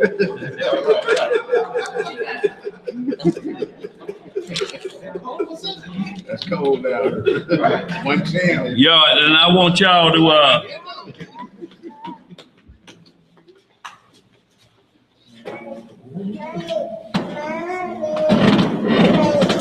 Start at verse 4. Yeah, I just want to get a little understanding about verse 9. And then I want y'all to check this homework we're going to get on because we ain't going to go through these. And what I'm talking about is the counsel law. Y'all, look, when Satan attacked, it's going to be to a position that people going to be looking at, man, this dude do the work of the Lord. Man, he do this, do that, man. Why would the Lord allow this and that to happen to him? So, like the scripture, you have one counselor of 1,000, because too many people in your ear could give you the wrong understanding. Like Job's friend was giving him the wrong understanding.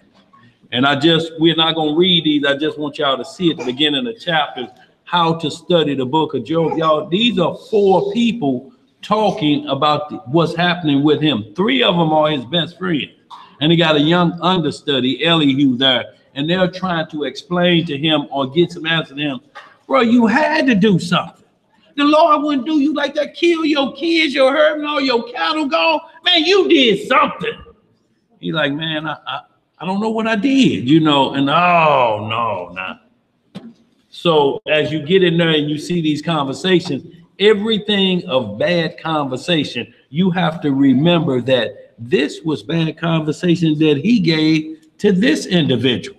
When the Lord say, all the advice y'all gave Job, y'all go sacrifice, so I'm putting y'all to death right now.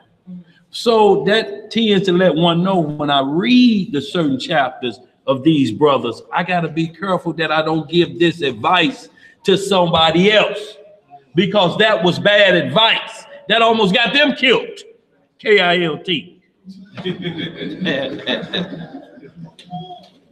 So hit that 110 for me, and then just turn y'all to Job 32, and we just gonna move to this. We just gonna read the 1 verses, and we're gonna move. Y'all read the whole thing so y'all understand how the Most High came to Job, and he was asking to explain things. He said, Job, look, this whole thing is to get you back to the Garden of Eden. This ain't about getting wealthy here in this land. This money gonna perish. These houses gonna perish, and your skin is set to perish. Let's read some up. That 110, hit that for me. Start at verse 4. 1 Timothy chapter 1, verse 4. It says, neither give heed to fables and endless genealogies, which minister questions, rather than godly edifying, which is in faith.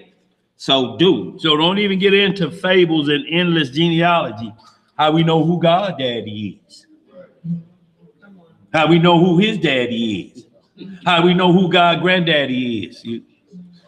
Things like that ain't no need to get involved with, because, you know, he says, I'm ancient of days, and don't get into that. I'm going to show you my face. I'm going to let you deal with my son. That's going to let you know who's the connection to me. Every time you see him, you see me. Everything he do, that's me in him. So when I do show y'all my face, y'all gonna already seen it, because he's the split image of me, so to speak, in accomplishing my work. He would never turn aside on me. I can trust him. I can sit at this throne like I'm doing right now and look at the universe and know he got it, because I gave it to him. Let's read some more. Where we at? Verse 5. Now the end of the commandment is charity out of a pure heart. See, this is the end of the commandment. Y'all read some First Corinthians 13 when he talks about charity. This is the end of commandment, is charity out of a pure heart, y'all. You ain't looking to get nothing back from this. When you see somebody face light up because you done broke them off the scriptures, and they get in a light cut on, they can tell somebody else, that's from a pure heart. You're not looking to put them on blast and say, well, look, you know, I turned you on to that, brother. I'm expecting something back from that. No, that's not pure charity. Charity, pure charity, is not given to the poor so somebody can see you. It's not popping out money so they can see you. Go get yourself something to eat. You see that, brother? That's how I get started. Bring my change back. Yeah, go ahead. Where we at? Verse 5 again. Yeah. Now the end of the commandment is charity out of a pure heart, and of a good conscience. And of a good what? Conscience. See, y'all, it's got to be up here while you doing it. Your left hand don't know what your right hand's so speaking so do. It's consciously, I'm thinking about this way down the line on what effect this has. That's why I'm doing this. Go ahead. And of faith unfeigned, from which some having swerved have turned aside onto vain jangling. Y'all see how the script using these terms? Man, I'm swerved by that on you. See, all the stuff come out of the script. These youngsters ain't making up nothing. Vain jangling. Vain jangling. Vain Look at that vain jangling. You ain't talking about nothing. Swerving. I'm a swerve by that. So all of these, they take them out of here. Yeah, decked out. You know all of the law. Go ahead. Verse 7. Desiring to be teachers of the law, understanding neither what they say nor whereof they affirm. But we know that the law is good if a man use it lawfully, knowing this, that the law is not made for a righteous man. That the law is not made for who? A righteous man. What does that mean, y'all? Does it anybody who we see the law was not made for them? What does this mean? The law was not made for a righteous man.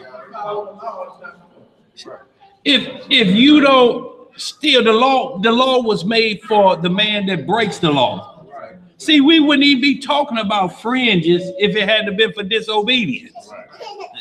Fringes came from disobedience. Fringes wasn't part of the gear to make you wise and make you remember the law, because if you would have been doing the law, you wouldn't have had to have a reminder.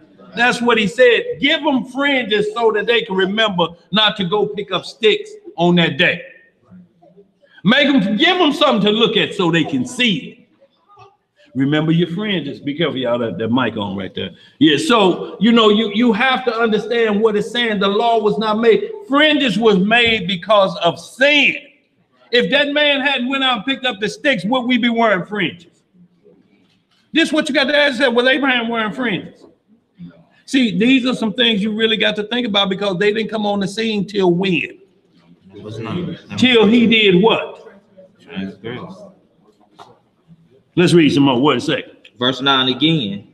Knowing this, that the law is not made for a righteous man, but for the lawless. But for the who? The lawless and the disobedient, for the ungodly and for sinners, for unholy and profane, for murderers of fathers and murderers of mothers, for manslayers, for whoremongers, for them that defile themselves with mankind, for men stealers, for liars, for what's that? Perjured person. Purges persons, and if there be any other thing that is contrary to sound doctrine. That's what the law was created for. If you one of them, you have to be practicing one of them for the law to be paid. It's to correct you.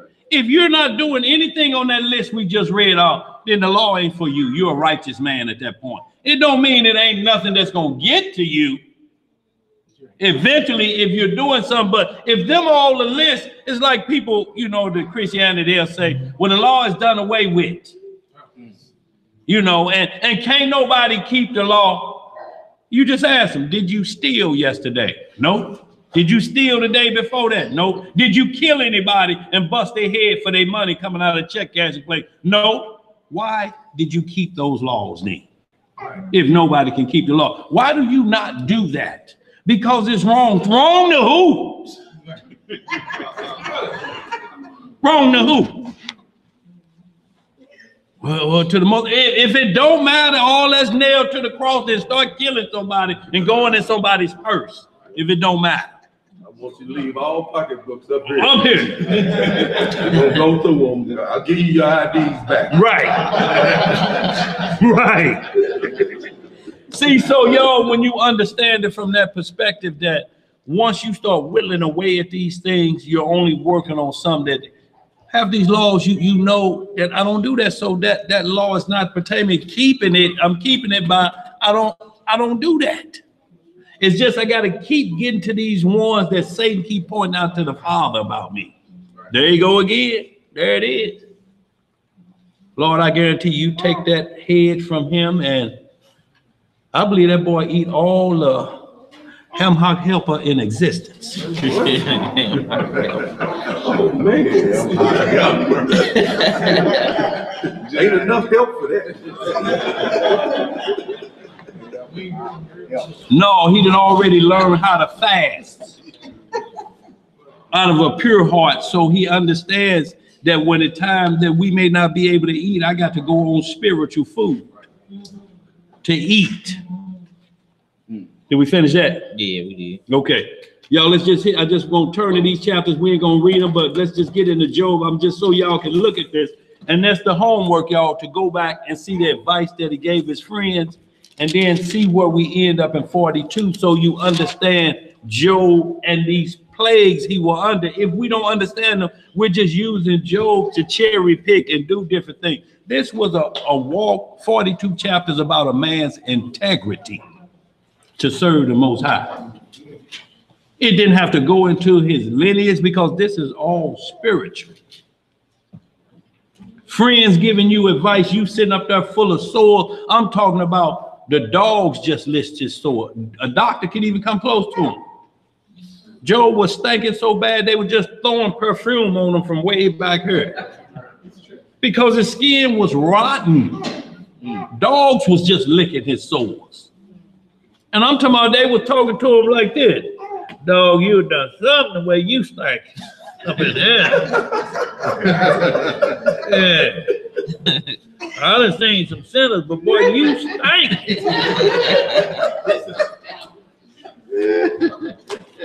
Turn to Job 32, and then we're gonna we just gonna run through these chapters. I'm gonna point out things to y'all so when y'all studying it, y'all have a head start on getting the understanding of Job, y'all, and it'll be a good teaching tool for the Songs of Solomon as well, because there's two people talking in Songs of Solomon, and at different times, this individual is talking, and my beloved is talking, and then the beloved is talking. You got to understand who's speaking so you understand the parables and the lesson being taught. So a lot of times individuals are talking, and if you just cherry pick it, you'll go to one of these individuals getting bad advice and give it to somebody else. Like it said, Job 15, will a man such and such, and you be looking, oh, that was one of them ones that's gonna get killed. Here. This got to go back the other way. Where we at? Job 32. Y'all, we ain't got long. We're gonna finish these out. We're just gonna point them out. What's it? Job 32. Go ahead. How we looking, y'all? In the book of Job, chapter 32, verse 1. So these three men ceased to answer Job because he was righteous in his own eyes. Then was kindled the wrath of Elihu, the son of Berachah, the Buzite, of the kindred of Ram. Against Job was his wrath kindled, because he justified himself rather than God. Right. Also against his three friends was his wrath kindled, because they had found no answer. They found all the answers. No answer. And yet had condemned Job. You see what his three friends did? Found no answer for why he was suffering, yet they condemned him. Man, no, you can't tell me that. Come on, come clean with me. Dog, you can talk to me. Look, don't worry about them. Just tell me what you did to be stinking like this. Go ahead, what else say? Verse 4. Now Elihu had waited till Job had spoken, because they were elder than him. Now this the young man that was understanding. He waited till all the elders got through talking, because he was the young. I ain't gonna interrupt my elders. Go ahead. When Elihu saw that there was no answer in the mouth of these three men, then his wrath was kindled. So we can hold that. I want y'all to read all of 32, but just flip back. We're just gonna read the head of these chapters, so y'all know who's talking and why these men were Elihu was fired up at them on their bad advice. Hit verse 15 and 1. This is chapter 15 and 1, and we just gonna move through every place that these individuals are talking. And y'all read the whole chapter so y'all understand. If I give somebody advice out of this 15th chapter of Job, I gotta be certain that I'm not giving them bad advice. This one of the boy on the list. What did it say right here, chapter 15, verse 1? Chapter 15, verse 1. Right.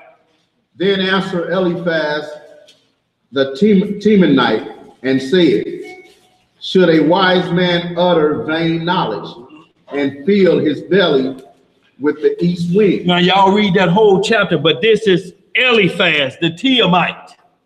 And understand this is the same boy listed in the book of Genesis 36 chapter as one of Esau's sons, a Duke and a Teman, one of Job's best friends.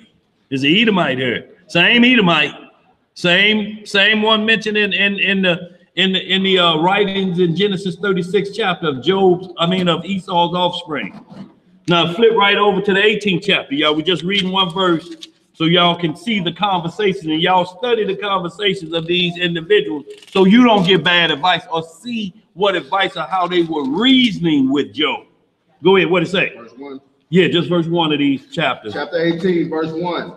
Then answered Bildad. He's the other boy that was giving advice. Remember, he said 3 of them, right? What did he say? The Shuhite. Right. And said, how long will it be ere you make an end of words? Mark, and afterwards we will speak. But y'all go on and listen to his understanding of what he was trying to present to Job. Right here, 20th chapter and 1. See, because the verse, notice that I'm skipping verses in between. Job is answering in the next chapter to his partner. Right.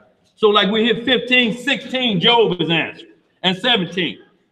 Then we went to 18, 19, Job is answering 18th chapter. Yeah. So 20th chapter, now here the other boy. Who is this boy right here? What did it say?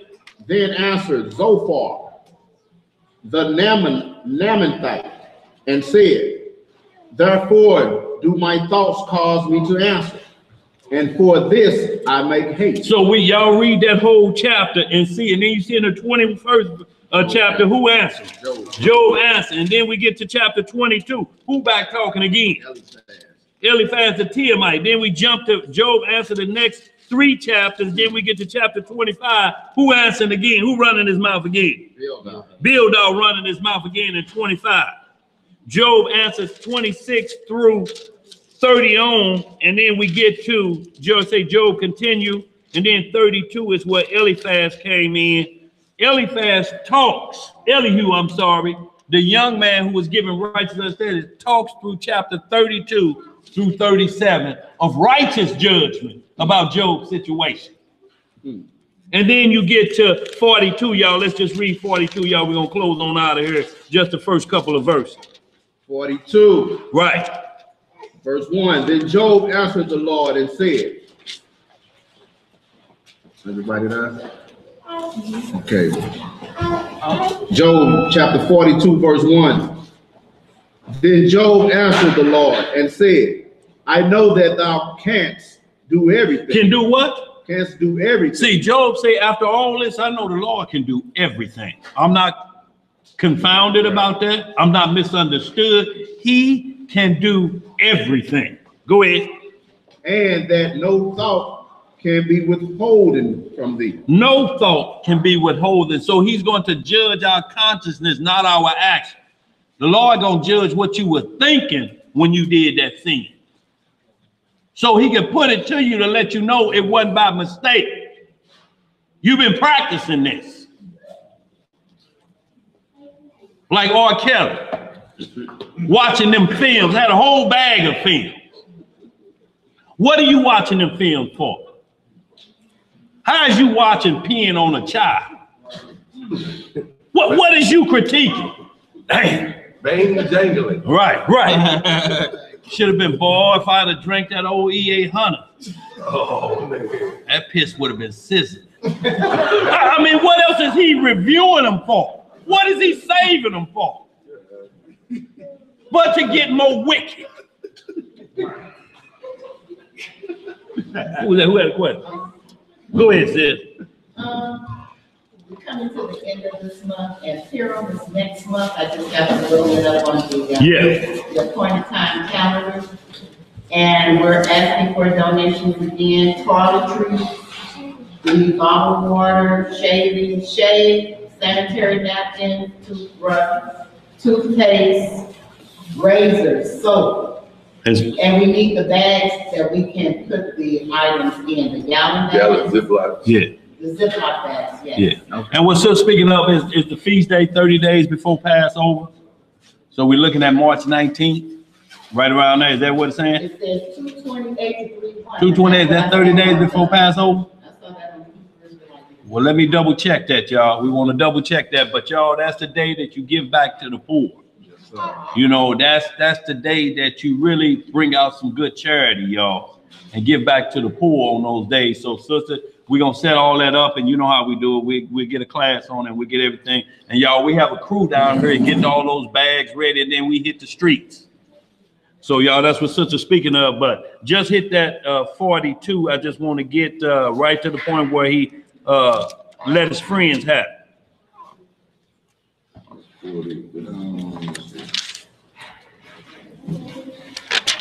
Where we at? No, go ahead and read down. Yeah, hold on.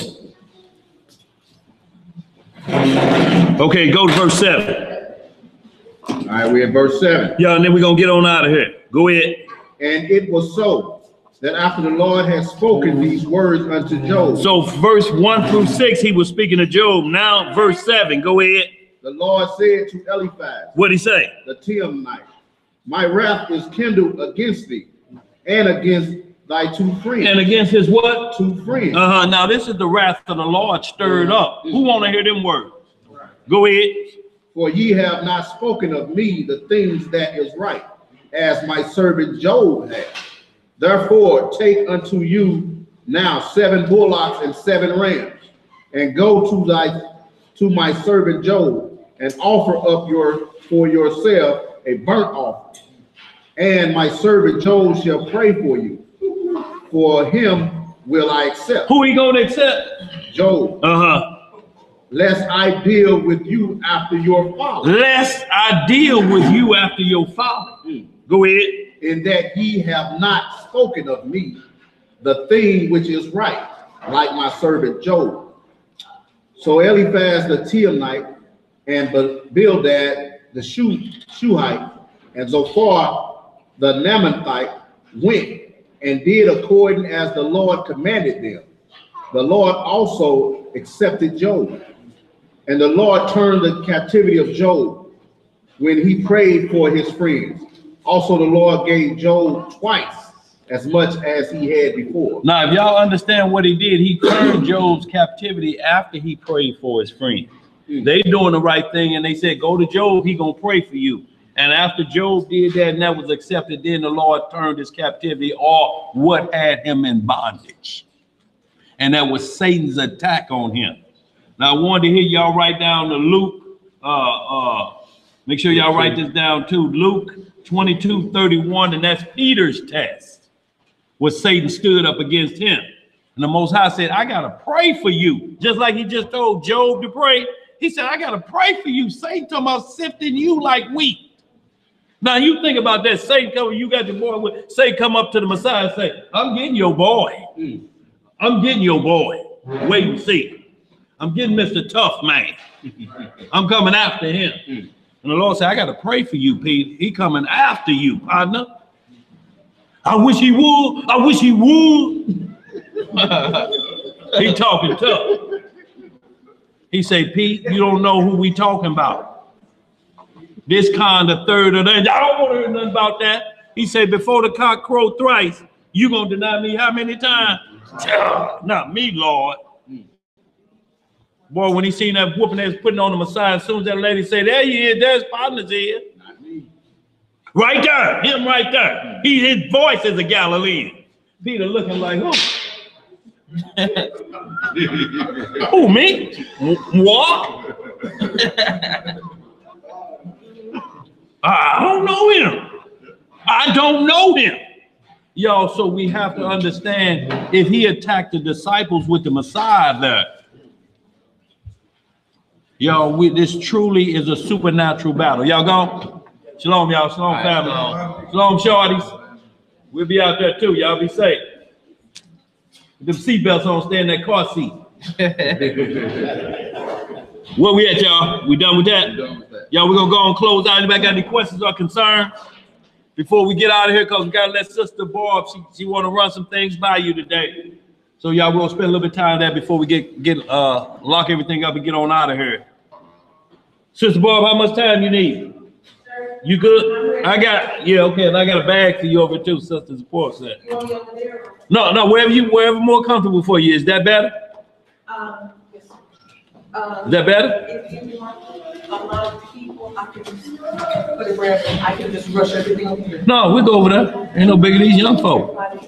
Yeah. Huh? Oh, we'll walk over there. Y'all cool? Y'all want to walk over? You want to bring it over? It's up to you. How y'all doing? You got a setup over there? Yeah, we can walk over there. How the camera looking? Y'all, we got to close out though. Y'all want to put it on? Okay, well, don't put it on. Yeah. Y'all want to see that word? Y'all want to see what Sister Paul got?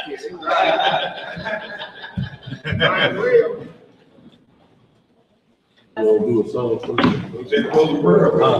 Y'all want to close the prayer out first? Yes. Let's close the prayer out first, y'all. You don't know what you got there. Saying yes. Okay.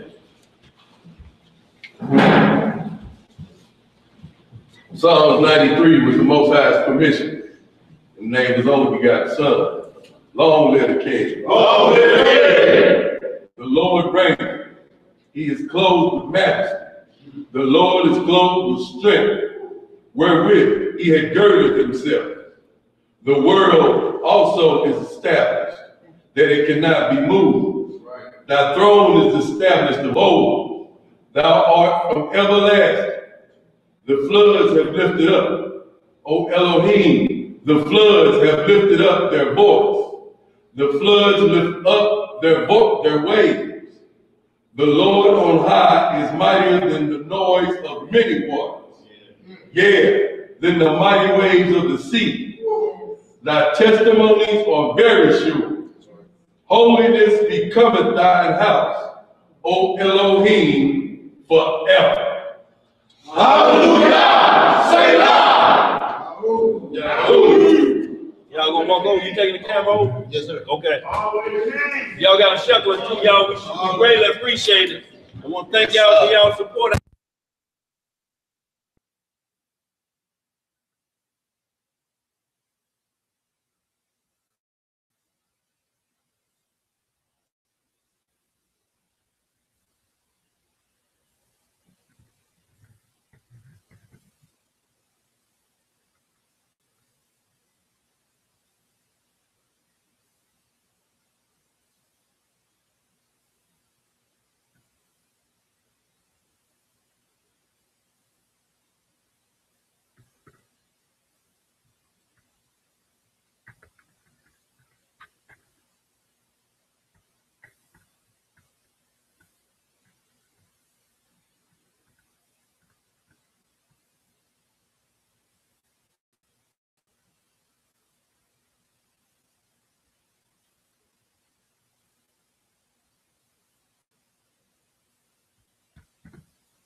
sap, and the sap hardens.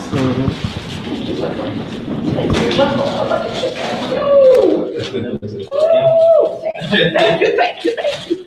Let me show you what frankincense. I just plugged the mic up. I'm asking now. Let me show you. Yeah, I'm already.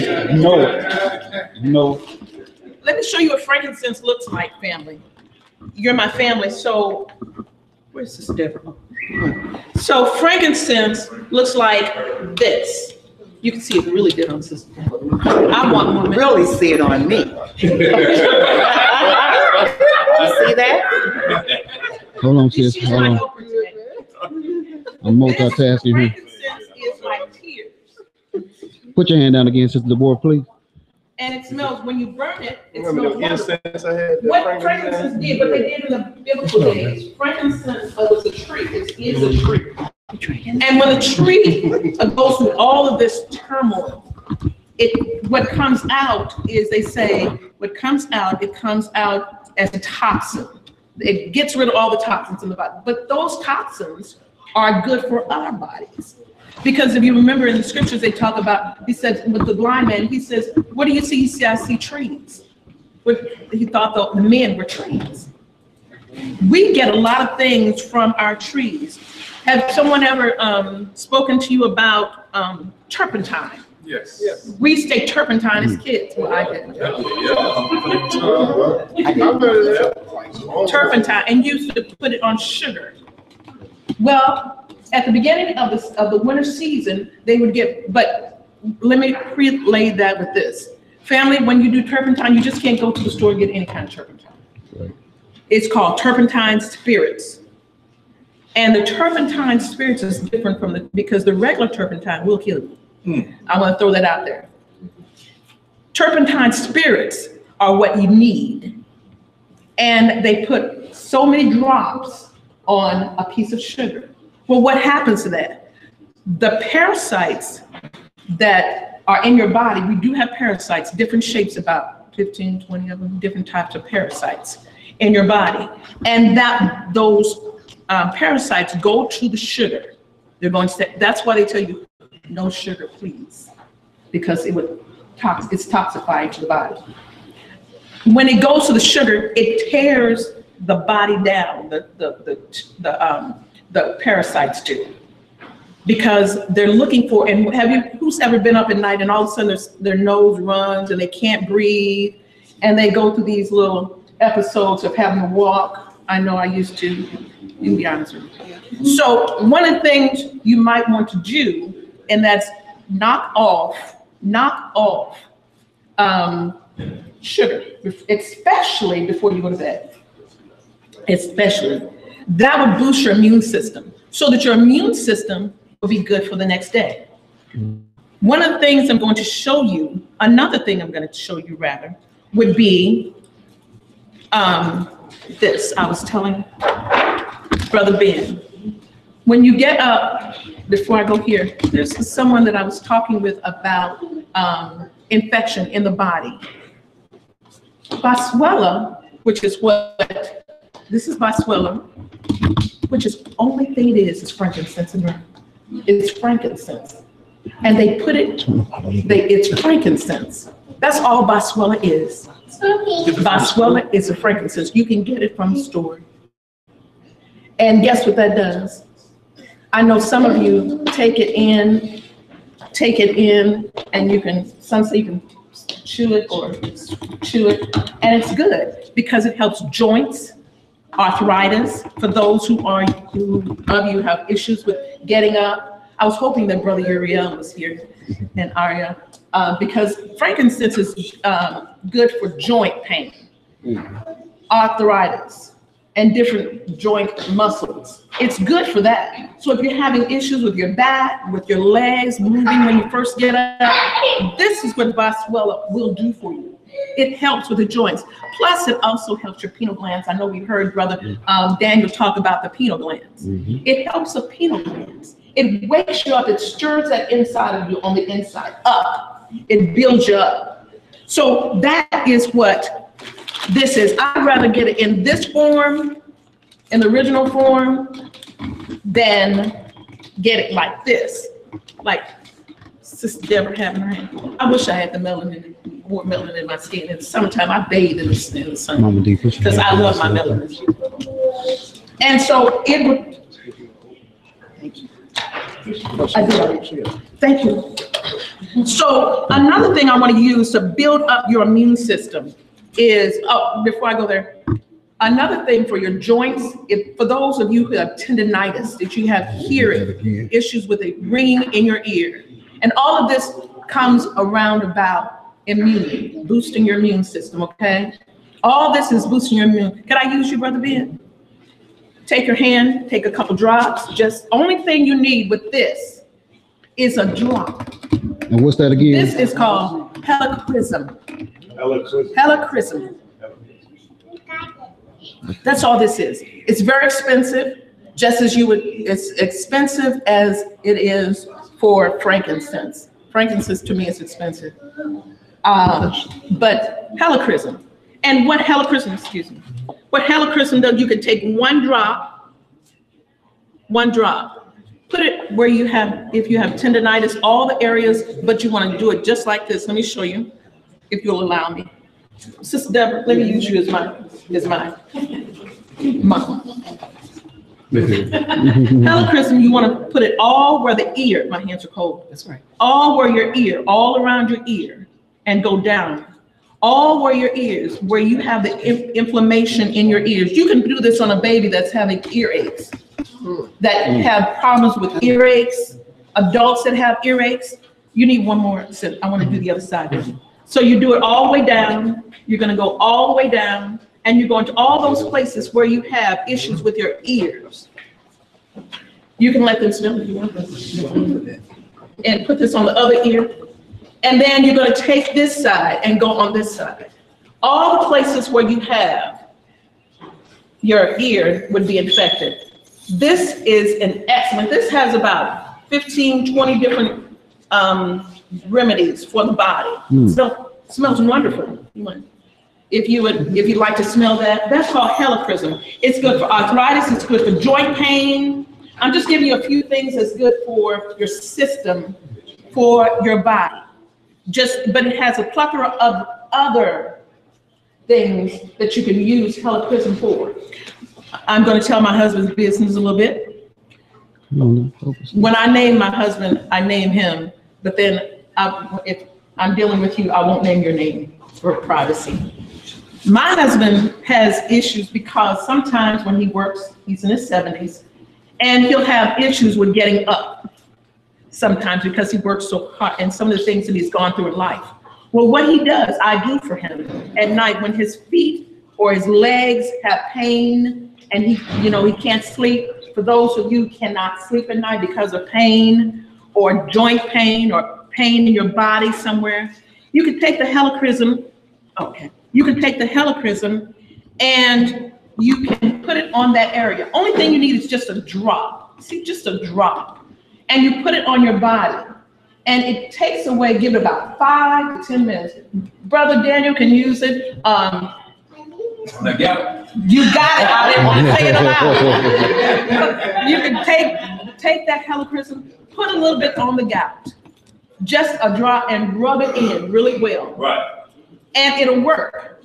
You know what also works? For those who are interested, have you ever heard of castor oil? Yeah. People say, oh, castor oil, I hate castor oil. Take the name. And you know what it does? But you got to get the pure. Make sure it's a brown bottle, a dark bottle. Yeah, that's the one. You have to do it. Make sure it's a dark bottle. Hold that up, sis, please. This is just grapeseed. This is grapeseed oil. Okay, that's not the castor oil. That's not castor oil. That's grapeseed oil. Oh, okay. But it should be in that color bottle. Okay. In that type of bottle. You can take castor oil. Take castor oil, and you can put it on that pain. Put it in your hand, like as much as you're in the palm of your hand, that much. And you rub it in to those spots where you're having pain. And once you have put it there, take a heat. Some of you know what heat pads are. Take a heat pad. Well, not high, but you can take, let me tell you what you can do. Take the heat pad and put it on your, you say, well, Emma Barb, I don't have a heat pad right now. Do you have any beans or rice at home? Take the rice or the beans that you have that you want to use. You can put about half of this in there, or however size, put in a sock, put in the microwave. This is the only time I recommend using the microwave. But take the microwave, put that beans or rice in a sock, an old sock. With that castor oil on your body, put it on the leg or wherever you're having pain. And it will give it half an hour, give it an hour, where if you're gonna go to bed and you're gonna rest, you're gonna sit your body up, put it there where the heat is. And in the morning, you have no pain. Something as simple as that. I know I'm going against the pharmaceutical, I'm gonna say that now, but this is for my family. So that would draw the inflammation out of your body. Your neck, take it and put it around your neck. If you're having issues with your neck, take it and put it on that spot, an hour. And what it does, thank you. And what it does, it will take the pain away, at least for a couple hours. The same way with turpentine. You can take turpentine, but make sure you don't go over a tablespoon. Take turpentine, and you could use that turpentine and just put it in that spot where you're having issues. And what it does, not only does it move the parasites from that area of your body, but it takes the pain away. It takes these are anti-inflammatories that we have in our own possessions. Give an example. Another example, cinnamon. I prefer Ceylon cinnamon. These are things that you all, like we said, spices. Take the Ceylon cinnamon. That's the stick. It's a stick. And I'll show you in a moment what the leaf looks like. Sister Deborah, again, my assistant. This is what, I'm gonna let you take it around so they can see it. This is what the leaves look like. It's dry. And that's called Ceylon tea. Ceylon tea. Ceylon tea. Ceylon. C-E-Y-L-O-N. Ceylon. And it's mentioned in the scriptures.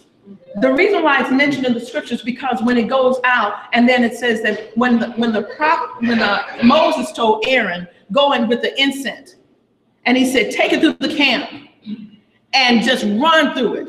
Because as Brother Daniel touched on today, when the earth opened up and it swallowed the people, and it closed back over them. Well, what the Father had was take cinnamon. There are different types of cinnamon. Here's another type of cinnamon right here that I brought from my kitchen. Please excuse I've been using it quite a bit. This is called, I'll show you. There's different cinnamons all over the world. Thank you. Different types of cinnamon. And there's one part that I love when the scriptures, if you look into the Hebrew accent, to the Hebrew, and it talks about the 7 different types of cinnamon that was given to them, and they put it inside the incense carrier. This is another type of cinnamon. It's called backbone. So you can look at that as well and pass that on. If you'd like a piece of it, please just take a piece and you can put it in your mouth. Now you want the Ceylon cinnamon because the Ceylon cinnamon won't affect the body adversely. You take a little bit of each cinnamon, the cinnamon that you see every day and here I go again, Food and Drug Administration, but it's okay. Certain cinnamons will be adverse to your body. So you take too much of it. It affects the liver, it affects the kidneys. Too much of a certain type of cinnamon will affect the kidneys, liver, and right on down the line. And it affects the body negatively. So Ceylon cinnamon won't do that. It helps the body. It aids the body. It kills bacteria, anti-inflammatory, parasital. It even helps with tumors, guys. So when I say it boosts your immune system, it really boosts your immune system. So you can take Ceylon cinnamon and boil it, and you can drink it during the day. when you first get up. And it will kill the bacteria and it'll open up your sinuses. Can you believe that? Sea lime cinnamon, you can order it or you can go, I'll give you this a little bit. This is a sample, take that. Thank you. This is stuff you have to. Yes, you can, no, you can take it. If anyone else wants some sea lime, I mean, like, if you want more, we can order. you can come to me, I'll get it for you. Not a problem.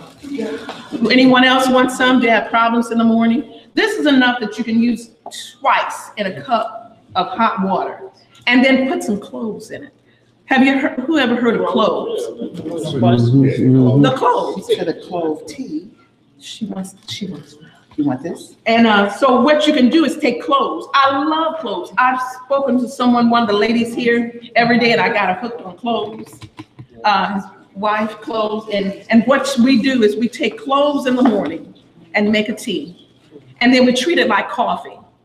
Now, what this does, it boosts your immune system so much, so that when you go out during the day, like if you get up in the morning, you're coughing, or you have your inflammation in your body, and you just come across somebody and they're really sick, and they're like, oh man, I don't want to catch that. Guess what? Clove tea. Make some clove tea, make it just like coffee. Get you some chicory. You know, it's chicory. Chicory, I'm sorry. CHORY. Chicory. And it will make you feel like you have gone through coffee all day. It'll treat you like coffee without taking the coffee attributes, you know, some of the negativities with coffee. And it treats you just like that. You can go all day. You can take chicory, clove, mix it but don't use animal products. This season, during this time, we'll try. Let's try. Try not to do the milk, because milk is mucus. Yeah. And it adds with the infection. Yes, it does. No doubt. It will cause so much havoc on your body. Don't do the cow's milk, okay, guys? When you think of cheese, I used to love cheese. Don't do it. They want to know if you have an email, Ima. Email. She's not in right now. Oh, right, no problem. No problem. Yes. Okay. And so what you can do when you get up, a lot of people get up in their mucus. This is some things just to get rid of mucus and inflammation in the mornings when you first get up. If you have issues with your eyes, you say, I got a lot of mucus in my eyes when I first get up. What do I do about that? Himalayan salt has over 80-something different minerals in it, trace minerals and all of that. Just take some Himalayan salt, put it in distilled water. I am an advocate for distilled water. Yeah. Yes, you are. And so distilled water, yes. And what distilled water does, it pushes out toxins out of the body. You can get it from Walmart for 98 cents. I got it. But when they say pink salt, read your ingredients. This is where I trust you guys to read the labels. Sometimes they can be very adverse towards you, and sometimes they won't be honest. But you take the Himalayan salt. Did you put a little? Just say Himalayan salt. Did you put a little salt on your ear? No, I'm okay. I'm just thinking. You know. So you take the Himalayan salt. You know what? I love you guys so much that I want to be able to be there for you when you're in need. While we're talking, and I'll tell you more about the Himalayan salt. How many people love wasabi? Have you ever heard of wasabi? Wasabi peas. Wasabi peas. With sushi? Well, guess what? Wasabi will boost your immune system. It's good for spicy. It's very spicy. But because it's spicy, it will boost your immune system. So while this is here, I brought some here so that you guys can boost your immune system right here. You want to see it? You take it to be firm with that wasabi. It's hot. It is hot. It's very Yeah, that wasabi hot. And I am here. Just nibble on When I saw you guys, I wanted to be there for you. Not only is wasabi good for boosting your immune system, it's good for your ears. It will, because when you eat it, it kills the bacteria. It boosts, it does wonderful things to your immune system, inflammatories. Now, if you're pregnant, Please don't. Don't eat it. If you're pregnant, please don't use helichrysum. If you're pregnant, don't use a lot of what I'm about to tell you in a few moments. I'll tell you that. Himalayan salt has 85, like I said, 85 different minerals, trace minerals and all that. So what you're gonna do is take a little cup with distilled water in it. And you're gonna treat it as an eye rinse when you first get up in the morning. You have the mucus in your eyes. And some people can't get up and can't open their eyes really well. You're going to put a little cup, the smallest cup that you have in your house. You're going to use that and you're going to put it around your eyes. You're going to exercise, move your eyes back and forth. That will clean the mucus out of your eyes because it's a pure sterile type of thing. It sterilizes. And it pulls, excellent. You make me proud. It pulls, it extracts impurities out of the body. So be aware that these things can work. And the reason why I use distilled water so much because the distilled water helps pull toxins out. Along with Himalayan, you can drink Himalayan salt in the morning or rinse your throat in the mornings. And it pulls with the distilled water, of course, but it pulls the toxins out of your body. If I'm talking too fast, let me know. I'm just trying to make our time up. And so you can do that, and it gets rid of the inflammation and the toxins in your body. One thing, since we're going to, Brother Daniel spoke on lemon, on fasting. Yeah. You can take hot water on your beginning of your fast, hot water, with distilled water, of course, and put lemon. And it will, what it will do, it, well, I told you it's hot. Drink something. You know what, brother? Here, use this lemongrass. This is lemongrass.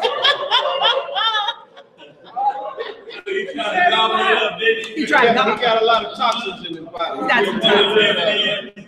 Now, are there cups over there? Could you help me? There are no cups over there? Okay. I'm going to give you, let me tell you, finish with, I was telling Brother Daniel what I want to tell you guys. Since Brother Daniel mentioned about the fast. Do hot water in the mornings when you first get up, when you're about to start your fast. You know you're going to start this fast. And what you want to do is drink it hot, just like that, lemon water, and it will pull the toxins and you'll be able to go to the bathroom. Both ways. Is distilled water? Yes. You can use distilled water, and because when you add distilled water with what you're using, the distilled water will, okay. Sister Deborah, could you pass this? Let me let you know what this is real quickly. You are drinking, this is lemongrass. I had some bottles. This is lemongrass. Lemongrass is an anti-inflammatory, antibacterial. It will kill yeast in your body, candida. If you're having problems with candida, it will help, and it's lemongrass, all one word, and it will boost your immune system. It will kill, it helps, I'm gonna let you do this, baby. And what it does, You can actually lemongrass is good for high blood pressure. It'll balance your blood pressure, help with cholesterol. Lemongrass does all these wonderful things that I want you to go home and I want you, it's an antiviral. So if you could get them, and you'll see in the bottom in a moment, let me show you in the bottom. In the bottom, you'll see pieces of lemongrass. When they pour a little bit more, you'll see the pieces of lemongrass. Is that in water? What is it? This is lemongrass in distilled water. It has lemon in it. It has a pinch of ginger. Ginger, yeah. And it gives it a, yes, it'll give it a kick. And what it does as it gives that kick, it'll open you up. So when you go out after drinking a little bit of this, I want you to make sure you're covered. Please. Cover like what? Cover your body. Make sure, pores don't up. go out because your pores are open. Okay. This is going to cleanse the body from toxins, so it's going to open your pores a little bit. Okay. So please be very watchful when you go out, okay? Hey, before you go any further, you know, Yes. with the milk. The, Milk? Almond milk. Almond milk is very good. Okay, there are different plants. Thank you for saying that. There are plant milk based There are plant-based milks around. Soy milk.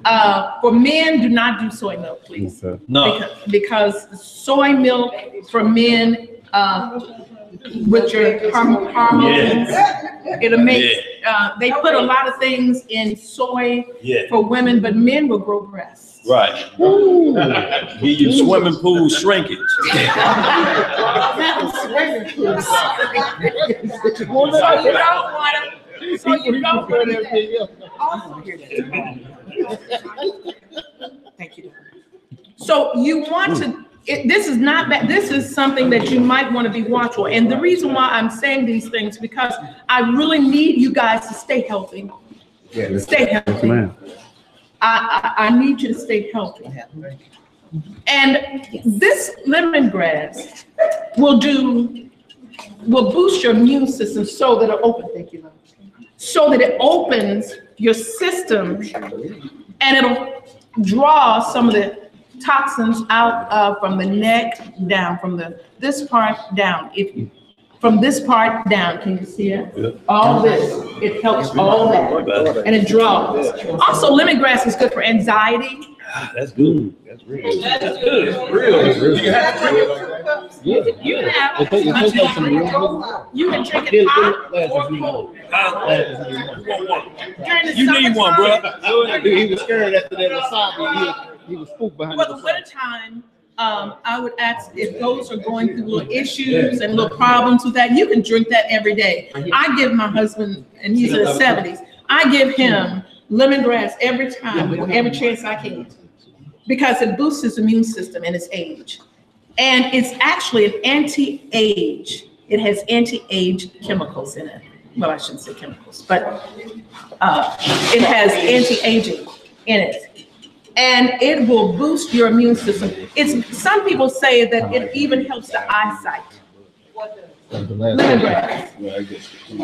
It even helps the eyesight. You can do, and so will the wasabi. So will your helichrysum will help. But I want you guys to know that you can take these things, but they won't hurt you. Right. They won't. There's very little side effects. But there's one thing I need you to know: if you're going through little issues like with your medicine, if you're taking medicine, different types of medicine that go against that, watch. Now, lemongrass will help blood pressure. Okay. It'll help blood pressure. Yes, it'll balance cholesterol. It's an anti-inflammatory. It helps with your whole immune system. The reason why I wanted you guys to have some of this lemongrass, because it'll boost your immune system. It's really actually an antidote against the cold and flus and viruses. You can drink this every day. You can. I put a little chrysanthemum in it. You can put an 8-ounce glass of I wanted to give someone a gift. I have a gift. And what you can do, I put chrysanthemum in it. This is called chrysanthemum. Oh, let me turn it. Yeah, chrysanthemum. And chrysanthemum, a lot of people think chrysanthemum it is a flower. The leaves of the field, I'd like to start this off. The leaves of the field are good for the healing of the nations.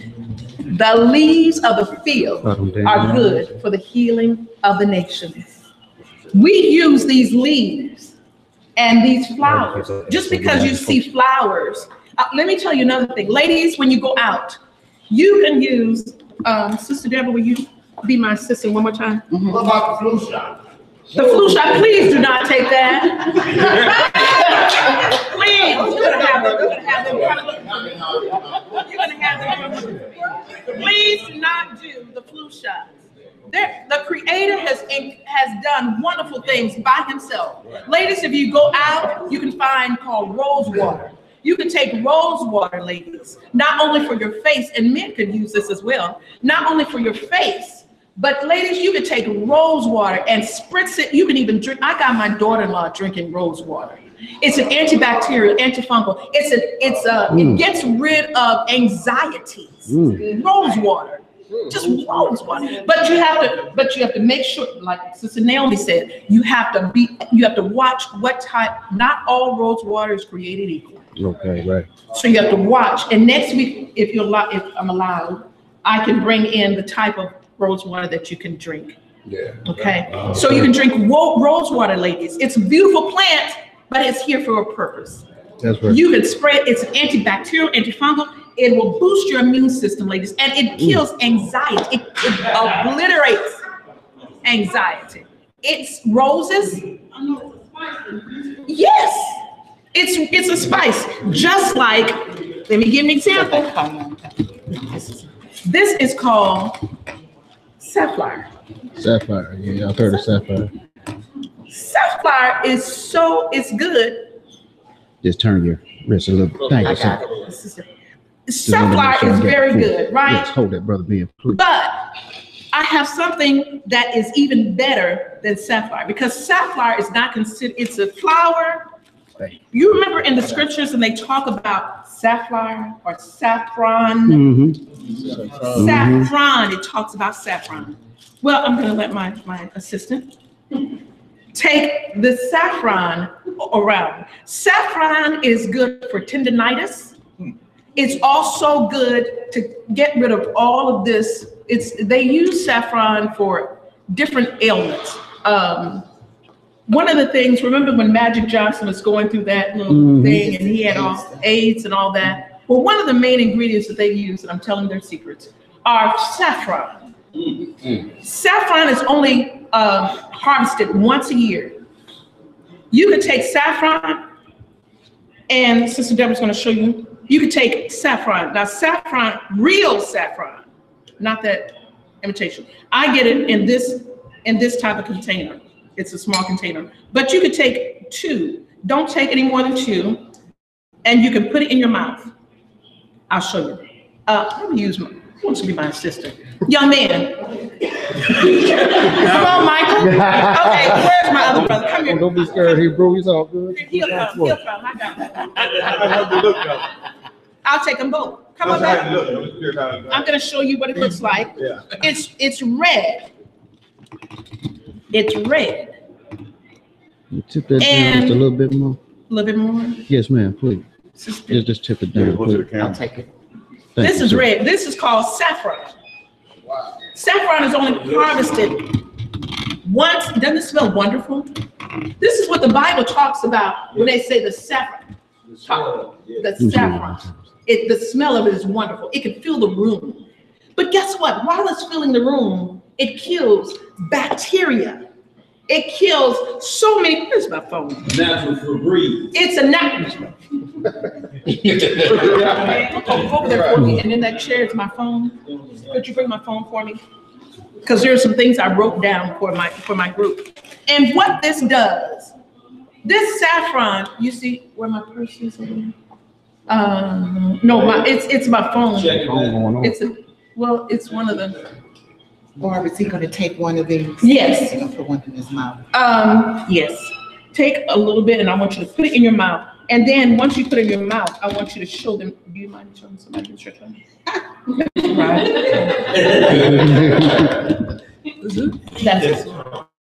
That is so small in your mouth.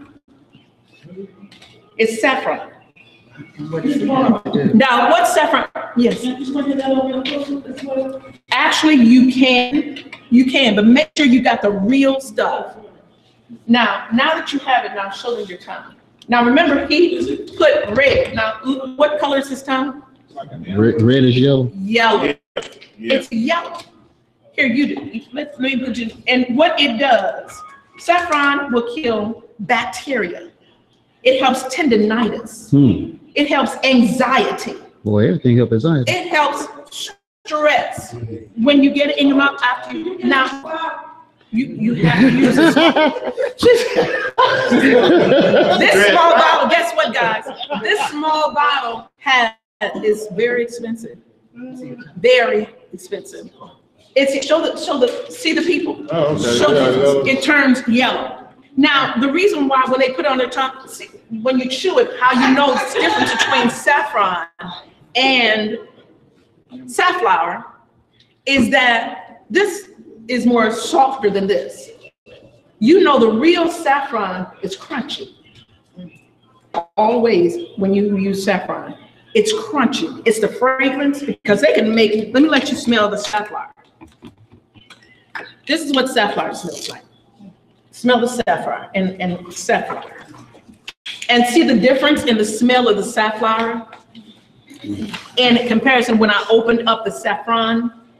And it's a little bit thicker too. And it's thick. So if you see the ends of it and it's thick, thank you, brother, for your help.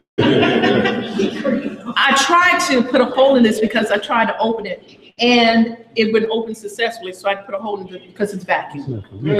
And so what it does, it will help HIV, all your, how can we put it? Your STD. We have all children.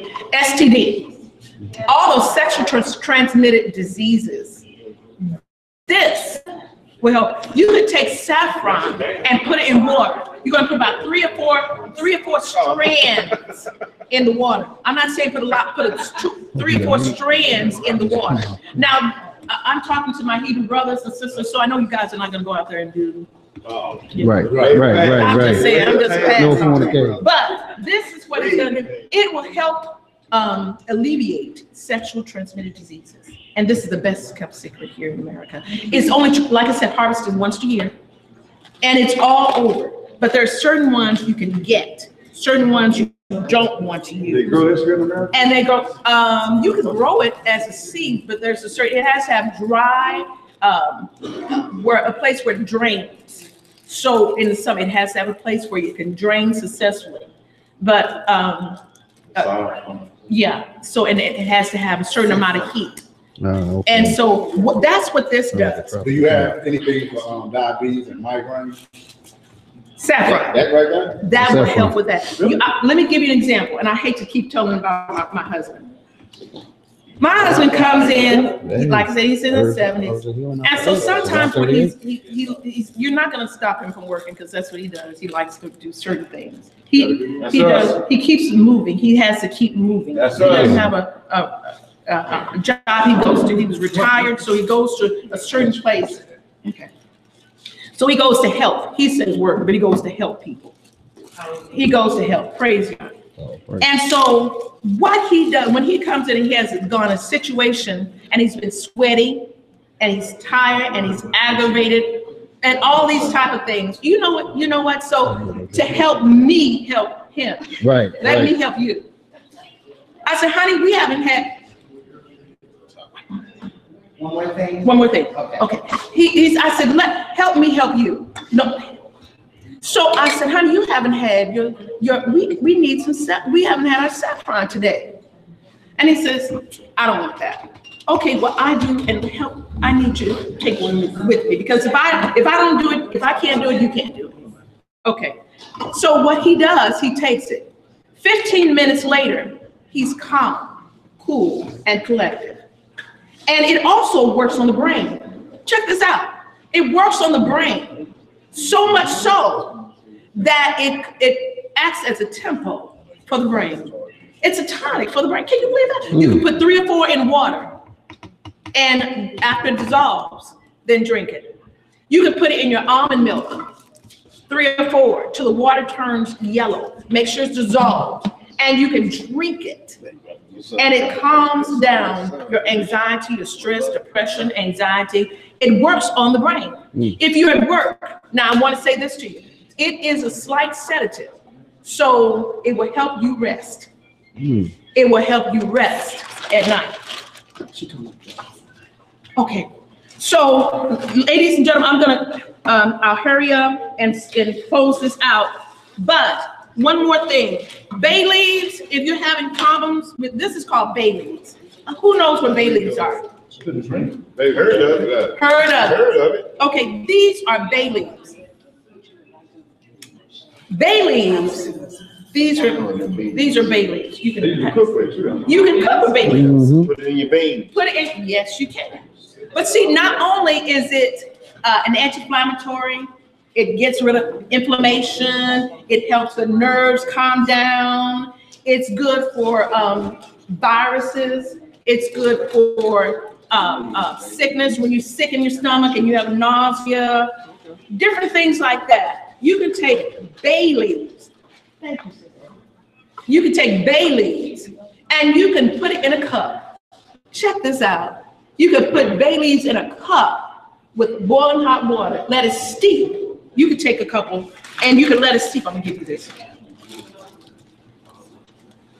Oh yeah, stay right here for me so you can help yourself. Some of you can have, these are bay leaves, and you can put it in a cup. Now there are other things you can use these bay leaves because they're really, really good because these are bacteria fighting. They will help open your immune system. It helps, if you all want a couple, you can take some. Bay leaf grocery stores. Your grocery stores. Take advantage of going through in a hot cup, in a cup of boiling water, and steep it. And you can drink it. And guess what? It makes you see clearer, a little clearer, because it's packed with vitamin A. Oh, that's okay. Babies. And don't eat the Don't eat the leaves. Don't consume the leaves. Don't eat the leaves. But you're gonna steep in water. In water. You cannot eat the leaves, but steep it and make it. You don't have to. But Don't eat the leaves. don't eat the leaves. And you can even do this. Let me tell you this. If you're at night and you're trying to sleep or you're trying to rest, and so much is going on in your brain, and your brain is going 50 million miles an hour. Take some bay leaves. You can put this in children's room, and they're having issues or whatever. Take a bay leaf, just a bay leaf, burn it. Now I'm not into. I'm not into witchcraft. Right. I just want to make that. I'm not into the witchcraft and all that family. But you can burn a bay leaf in the room, and it will calm down and allow you to rest. It's makes you more docile. It'll put you to sleep. And don't put you to sleep. It'll help you sleep. Just like lavender, it will help you sleep if you burn it. And it goes into the atmosphere. Now, Sister Deborah reminded me of something about pumpkin seeds. For those who are having issues with pumpkin seeds, with having problems with their prostrate, pumpkin seeds are excellent. Let me give you a scenario. My husband had a little issue when he went to the doctor. And they said, we need to do some surgery on this because he keeps running to the bathroom.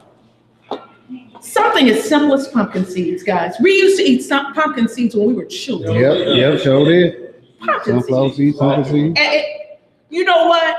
Pumpkin seeds will help with prostate issues. Can you believe that?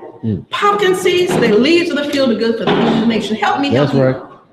Help me help you. That's right. Pumpkin seeds. Is good for the prostate, and there's a guy that when we went to the doctor, we went to visit the doctor, and the doctor said, this prostate thing is having issues. He said, so I told him, I've been telling my husband to do pumpkin seeds and to continue to eat his cactus. Continue to eat certain things because cactus prickly pear is good for the men's prostate as well. Cactus, prickly pear, and cactus. You know the cactus that grows in the desert and it's flat. Those flat ones, you take the thorns off. You have to take the thorns off, and you can lock them like that. Exactly.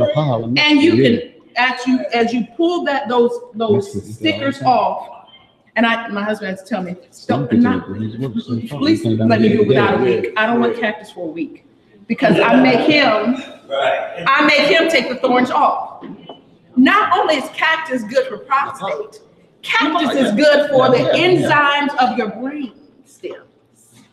Men, prostate, it's an anti-inflammatory.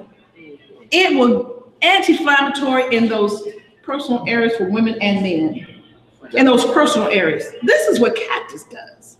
Cactus is wonderful. Because aloe vera, like you eat aloe vera, that's the same family. You can eat aloe vera, Just take, you don't have to go and buy aloe vera jar, because sometimes it can, but you can take aloe vera and you cut until you get to the inside.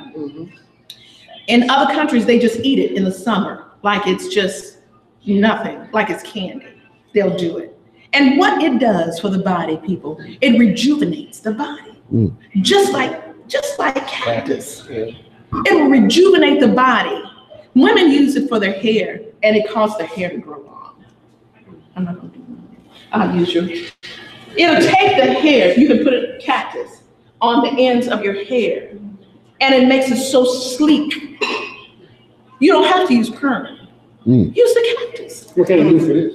We can help grow it back.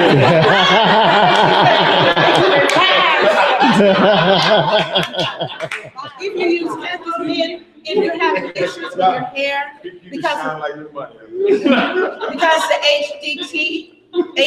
the DHT will help with the growth of your hair. So you can put it on your hair at night and actually and it kills antibacterials, it gets rid of parasites. So will the prickly pear, which is cactus. So will the aloe vera, which is on the cactus family. It will Bruce George Jefferson. Right.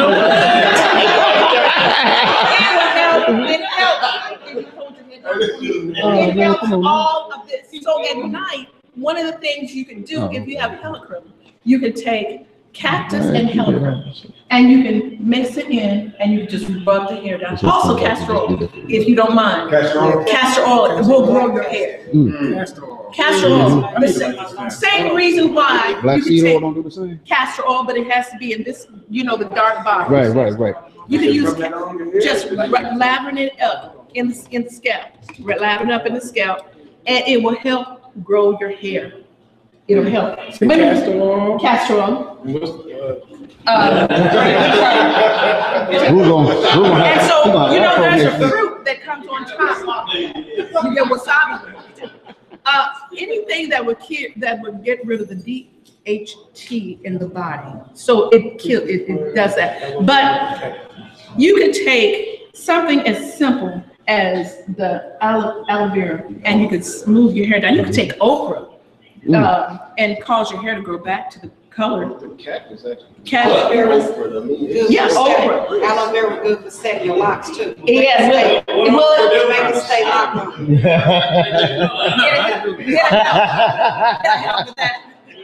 Okra will, and it will sleep. Ariel, call me. Tell your wife, Tammy, to call me. Okay, thank you. People are going through the day and they think that they need some lip balm. Get some vitamin E. Let me let you know. The reason why I brought this, I'm trying to hurry up really quickly. I'm going to pass by, my helper left me. So here's cloves.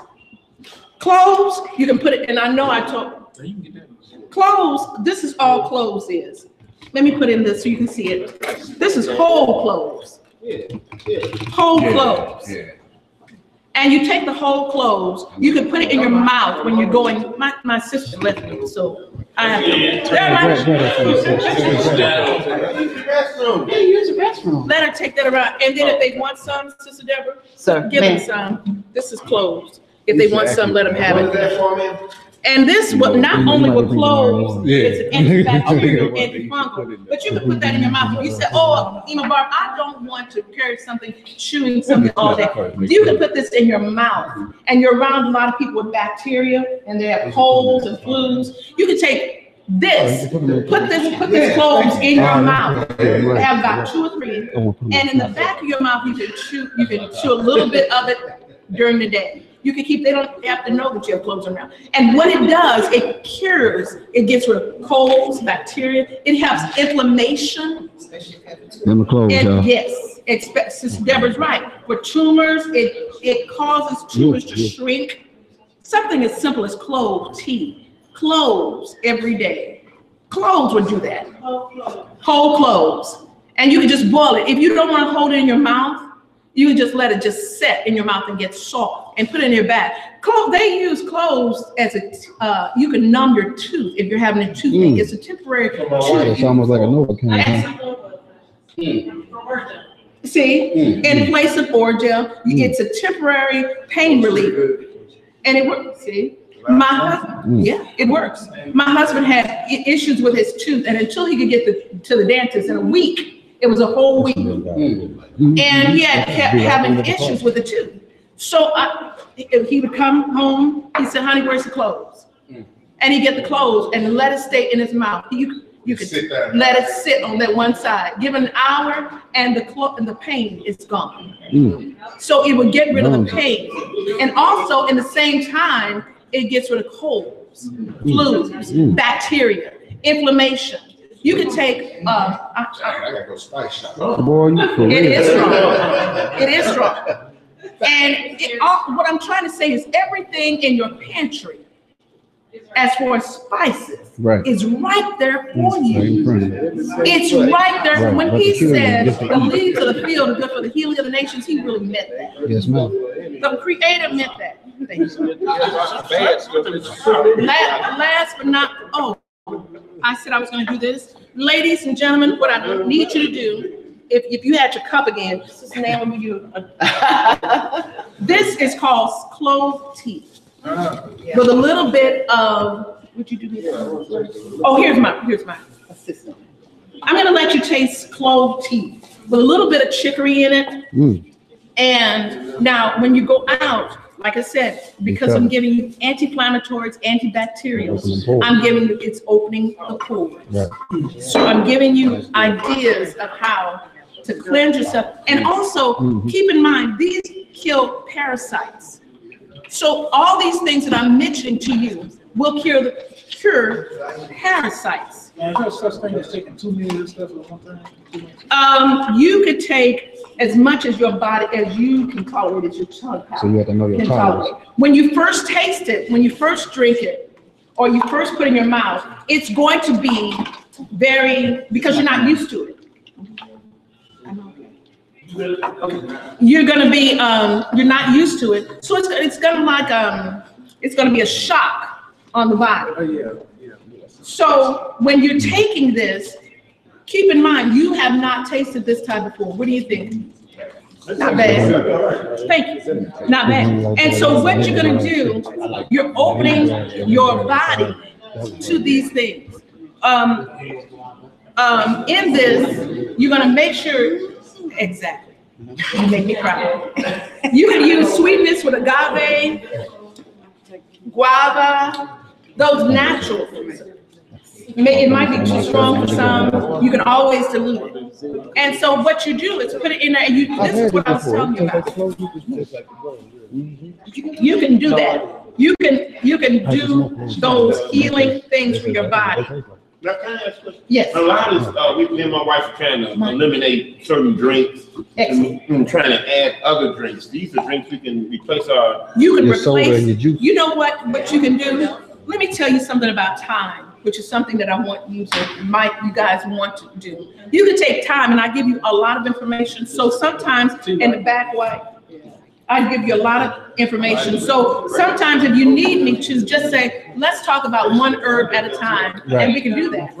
But right now, I'm trying to be quickly and trying to boost your immune system. One of the things you might want to do is add a little time. If you're having problems with inflammation, you're having problems with gout, you're having problems with arthritis, you're having problems with heart issues, or either just to say, I just need a boost and I need some of this stuff to come out of me.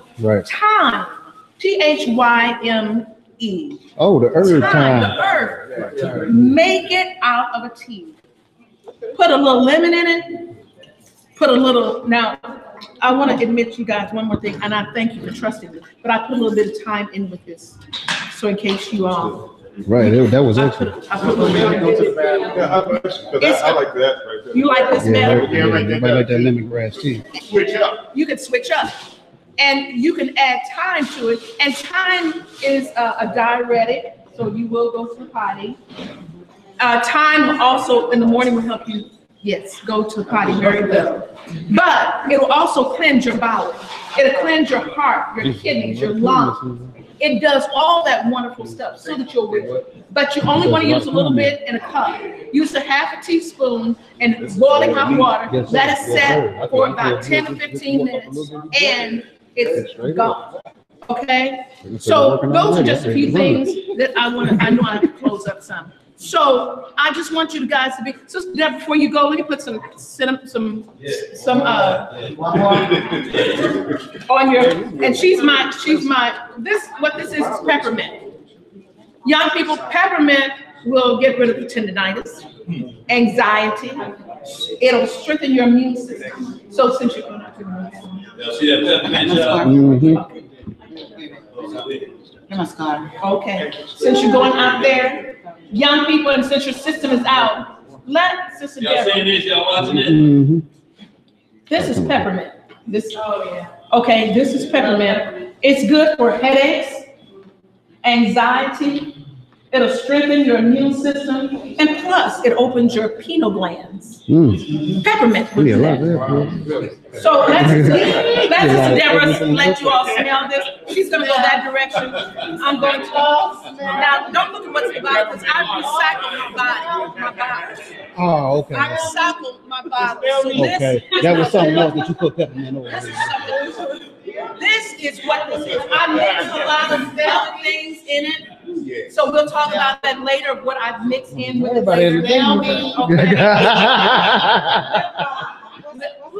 Okay, so the lip balm, really quick, family. Lip balm, of course, you guys know this is myrrh, and I'll show you that in a minute. This is lip balm. I made this lip balm for this, and it has vitamin E in it. Okay. And this is why I say you can use vitamin E. This, if you go into the stores, tell them you want vitamin E in this form. In chapter in a tube. Okay. See, don't do it yet. I need your help. So in a tube, like a lip balm. Right. This is all this is. Vitamin E. Okay. What store you go to get that? Walmart. Walmart. Let me just put it on our lips. And you can put it on your lips. That's all it is. Instead of using chapstick. Yeah. Instead of using chapstick. You got to keep it reapplying. I'm sorry. I'm sorry. That's vitamin E. Vitamin E is not just you can use it on your lips, but you can also, ladies, when you have circles around your eyes, even for men, if you have circles around, gotcha. And you can put it around your eyes. Right, that's what you're saying. And when you put it around the eyes, it heals. If you have a sore on your face any way, you could take that vitamin E and put it on there, and it heals real quickly.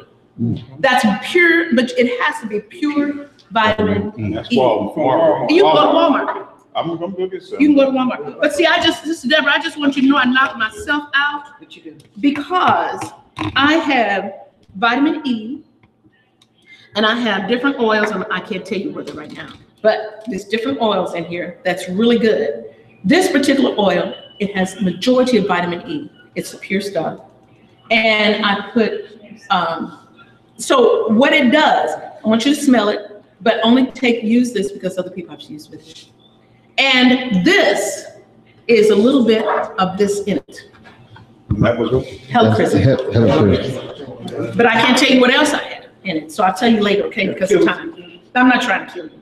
I'm trying to improve your lifestyle. So with this, you can take it, you can put it on your eyes, you can put it even warms your hands up, ladies, and in the winter. You can put it on your feet. It warms you up a little bit. And so I want you to smell it. I want you to put a little bit on your hands. You can put a little bit on your lips if you want. And this when class was going on, it was cold. I'm sorry. So with that, I want to thank you guys. Don't forget your frankincense and myrrh. Young people, please do not forget your frankincense and myrrh. Your frankincense and myrrh will help you to rest at night. I need that bad. It has certain ingredients in it that it helps you rest at night. It helps you when you get up in the morning. You're so much refreshed. And there's some scriptures I want you to remember in this time. I want you to remember one, that The lilies of the field are good for the healing of the nations. And also, I want you to remember, the scripture says, heal me and I shall be healed. That's right. Save me and I shall be saved. That's right. Meditate on the scriptures, on healing, health, wholeness, and soundness. And it will bring what the Creator said will come to pass. You have to pray. These are just not things that work without, but you have to pray. Please pray and meditate. Brother Daniel said something earlier when he said the enemy comes in when you're sleeping. So when you come out and you put your frankincense and your myrrh, burn it at night, and here's some frankincense, here's some myrrh. In case some people don't know what it looks like, pure myrrh looks like. These are the resins. I'll give you a little bit of resin. This is what pure myrrh looks like. My sister blessed me today. And that's myrrh? That's myrrh. Let me let you. You burn both of them together? This is myrrh. This is the myrrh crystal. Tears. Let them see. Put it in front of you. Somebody hang it in front of the camera one more time, please. And that's myrrh, family. That's myrrh. Yes, sir. I got you. Again, this is frankincense. Will you let me And see that's that? frankincense there, family. Family, this is frankincense and myrrh. Right, because I could barely see that frankincense when Mama D had it in You her can hand. go to Torah, either let me know ahead of time, and I'll bring some for you. Please, when I was telling you, if you don't have Yes, sir. the Right on. if you don't have Bring it a little closer. this, So I need to close out. you all- I love you. if you don't have saffron, guess what works just as well? Turmeric. I heard about Turmeric. I've been hearing about turmeric for years. Turmeric will help you until, saffron has over 27 different types of benefits for you. Over 27. And what you want is, now turmeric will help with half of that, Right. but the saffron will take you the Keep rest, the rest of the way. Okay. So I'll leave this with you. Turmeric instead of saffron.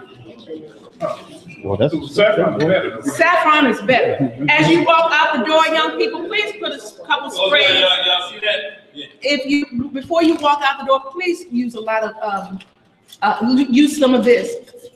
Spray it in your throat. This is olive leaf extract. Olive leaf extract is another autoimmune system booster. It will boost your immune system.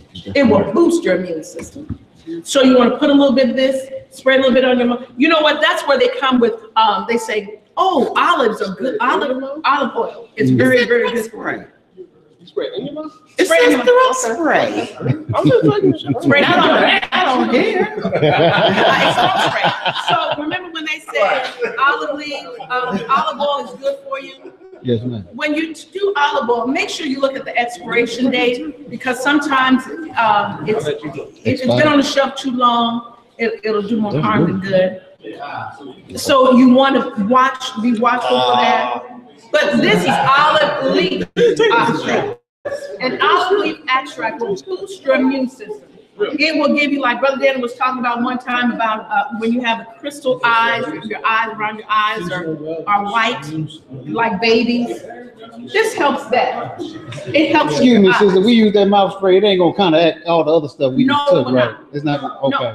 No, it won't. Because what it's doing. Look, a few brothers and sisters was a little leery after drinking so much and taking so much. Is it okay? No, because it's blurring a little bit. Pull your hand back just a little bit, Mama. I watched to make sure that what I was bringing you today were not counteracting each other. So I was looking at. Why it's still blurring up? So I just want you all be aware. Even if you're having problems with memory, rosemary is good. Rosemary is good for you. Rosemary. Make sure you can, if you're having problems with memory loss or whatever, rosemary. You put it on your cloth, on your collar. So if you have a problem with some scripts, boy, you take some rosemary. Put some rosemary on it. A lot of people use rosemary It's for the good for memory. hair. Good for memory loss. She's talking about rosemary. A lot of people use rosemary for the hair. It is. It's memory. If you have a problem with the issues, you can put it for memory. It's good for memory. For all your clothes, on your sleeve. No, I wouldn't. So, but you can't, because this is really strong. And so you can also use rosemary for your hair. This right here. Rosemary will grow your hair. That's a use. It really- So you want to ask something? Yes. Oh, you got It's good for to the do the rest- question. So say. So you can, so while you're smelling this, some people, when I first started, and since you said that, when I first It makes started, sense too, because yeah, your memory is helping those oxygen cells. it, Right. oxygen, That makes sense. it brings oxygen back to the body. Oh, crazy, bro. That's rosemary. And so what you're doing during this time, people, you will be able to you have memory, the hair grows the hair. You can put a little castor oil in it and a little bit, 2 per every drop of rosemary, put 4 castor oil drops, 4 castor oil. So it's 1 to 4. Wonderful. Wonderful. Wonderful. Aloe vera, you can add that with the aloe vera if you like. And that works as well. And it works simultaneously. So that's really good for the hair as well. So I want to thank you guys for standing right here. Thank you. Remember, in your cabinet, keep your spices. Keep your spices. That's right. All your spices work for you. It will work for you if you work it. Help me help you. Okay. Thank you, sis. Love you, sis. Thank you. All right, bro. All praise. Cut it off. All right. Shalom, family. That was great, Imam. Oh, That was outstanding. thank you. Look, they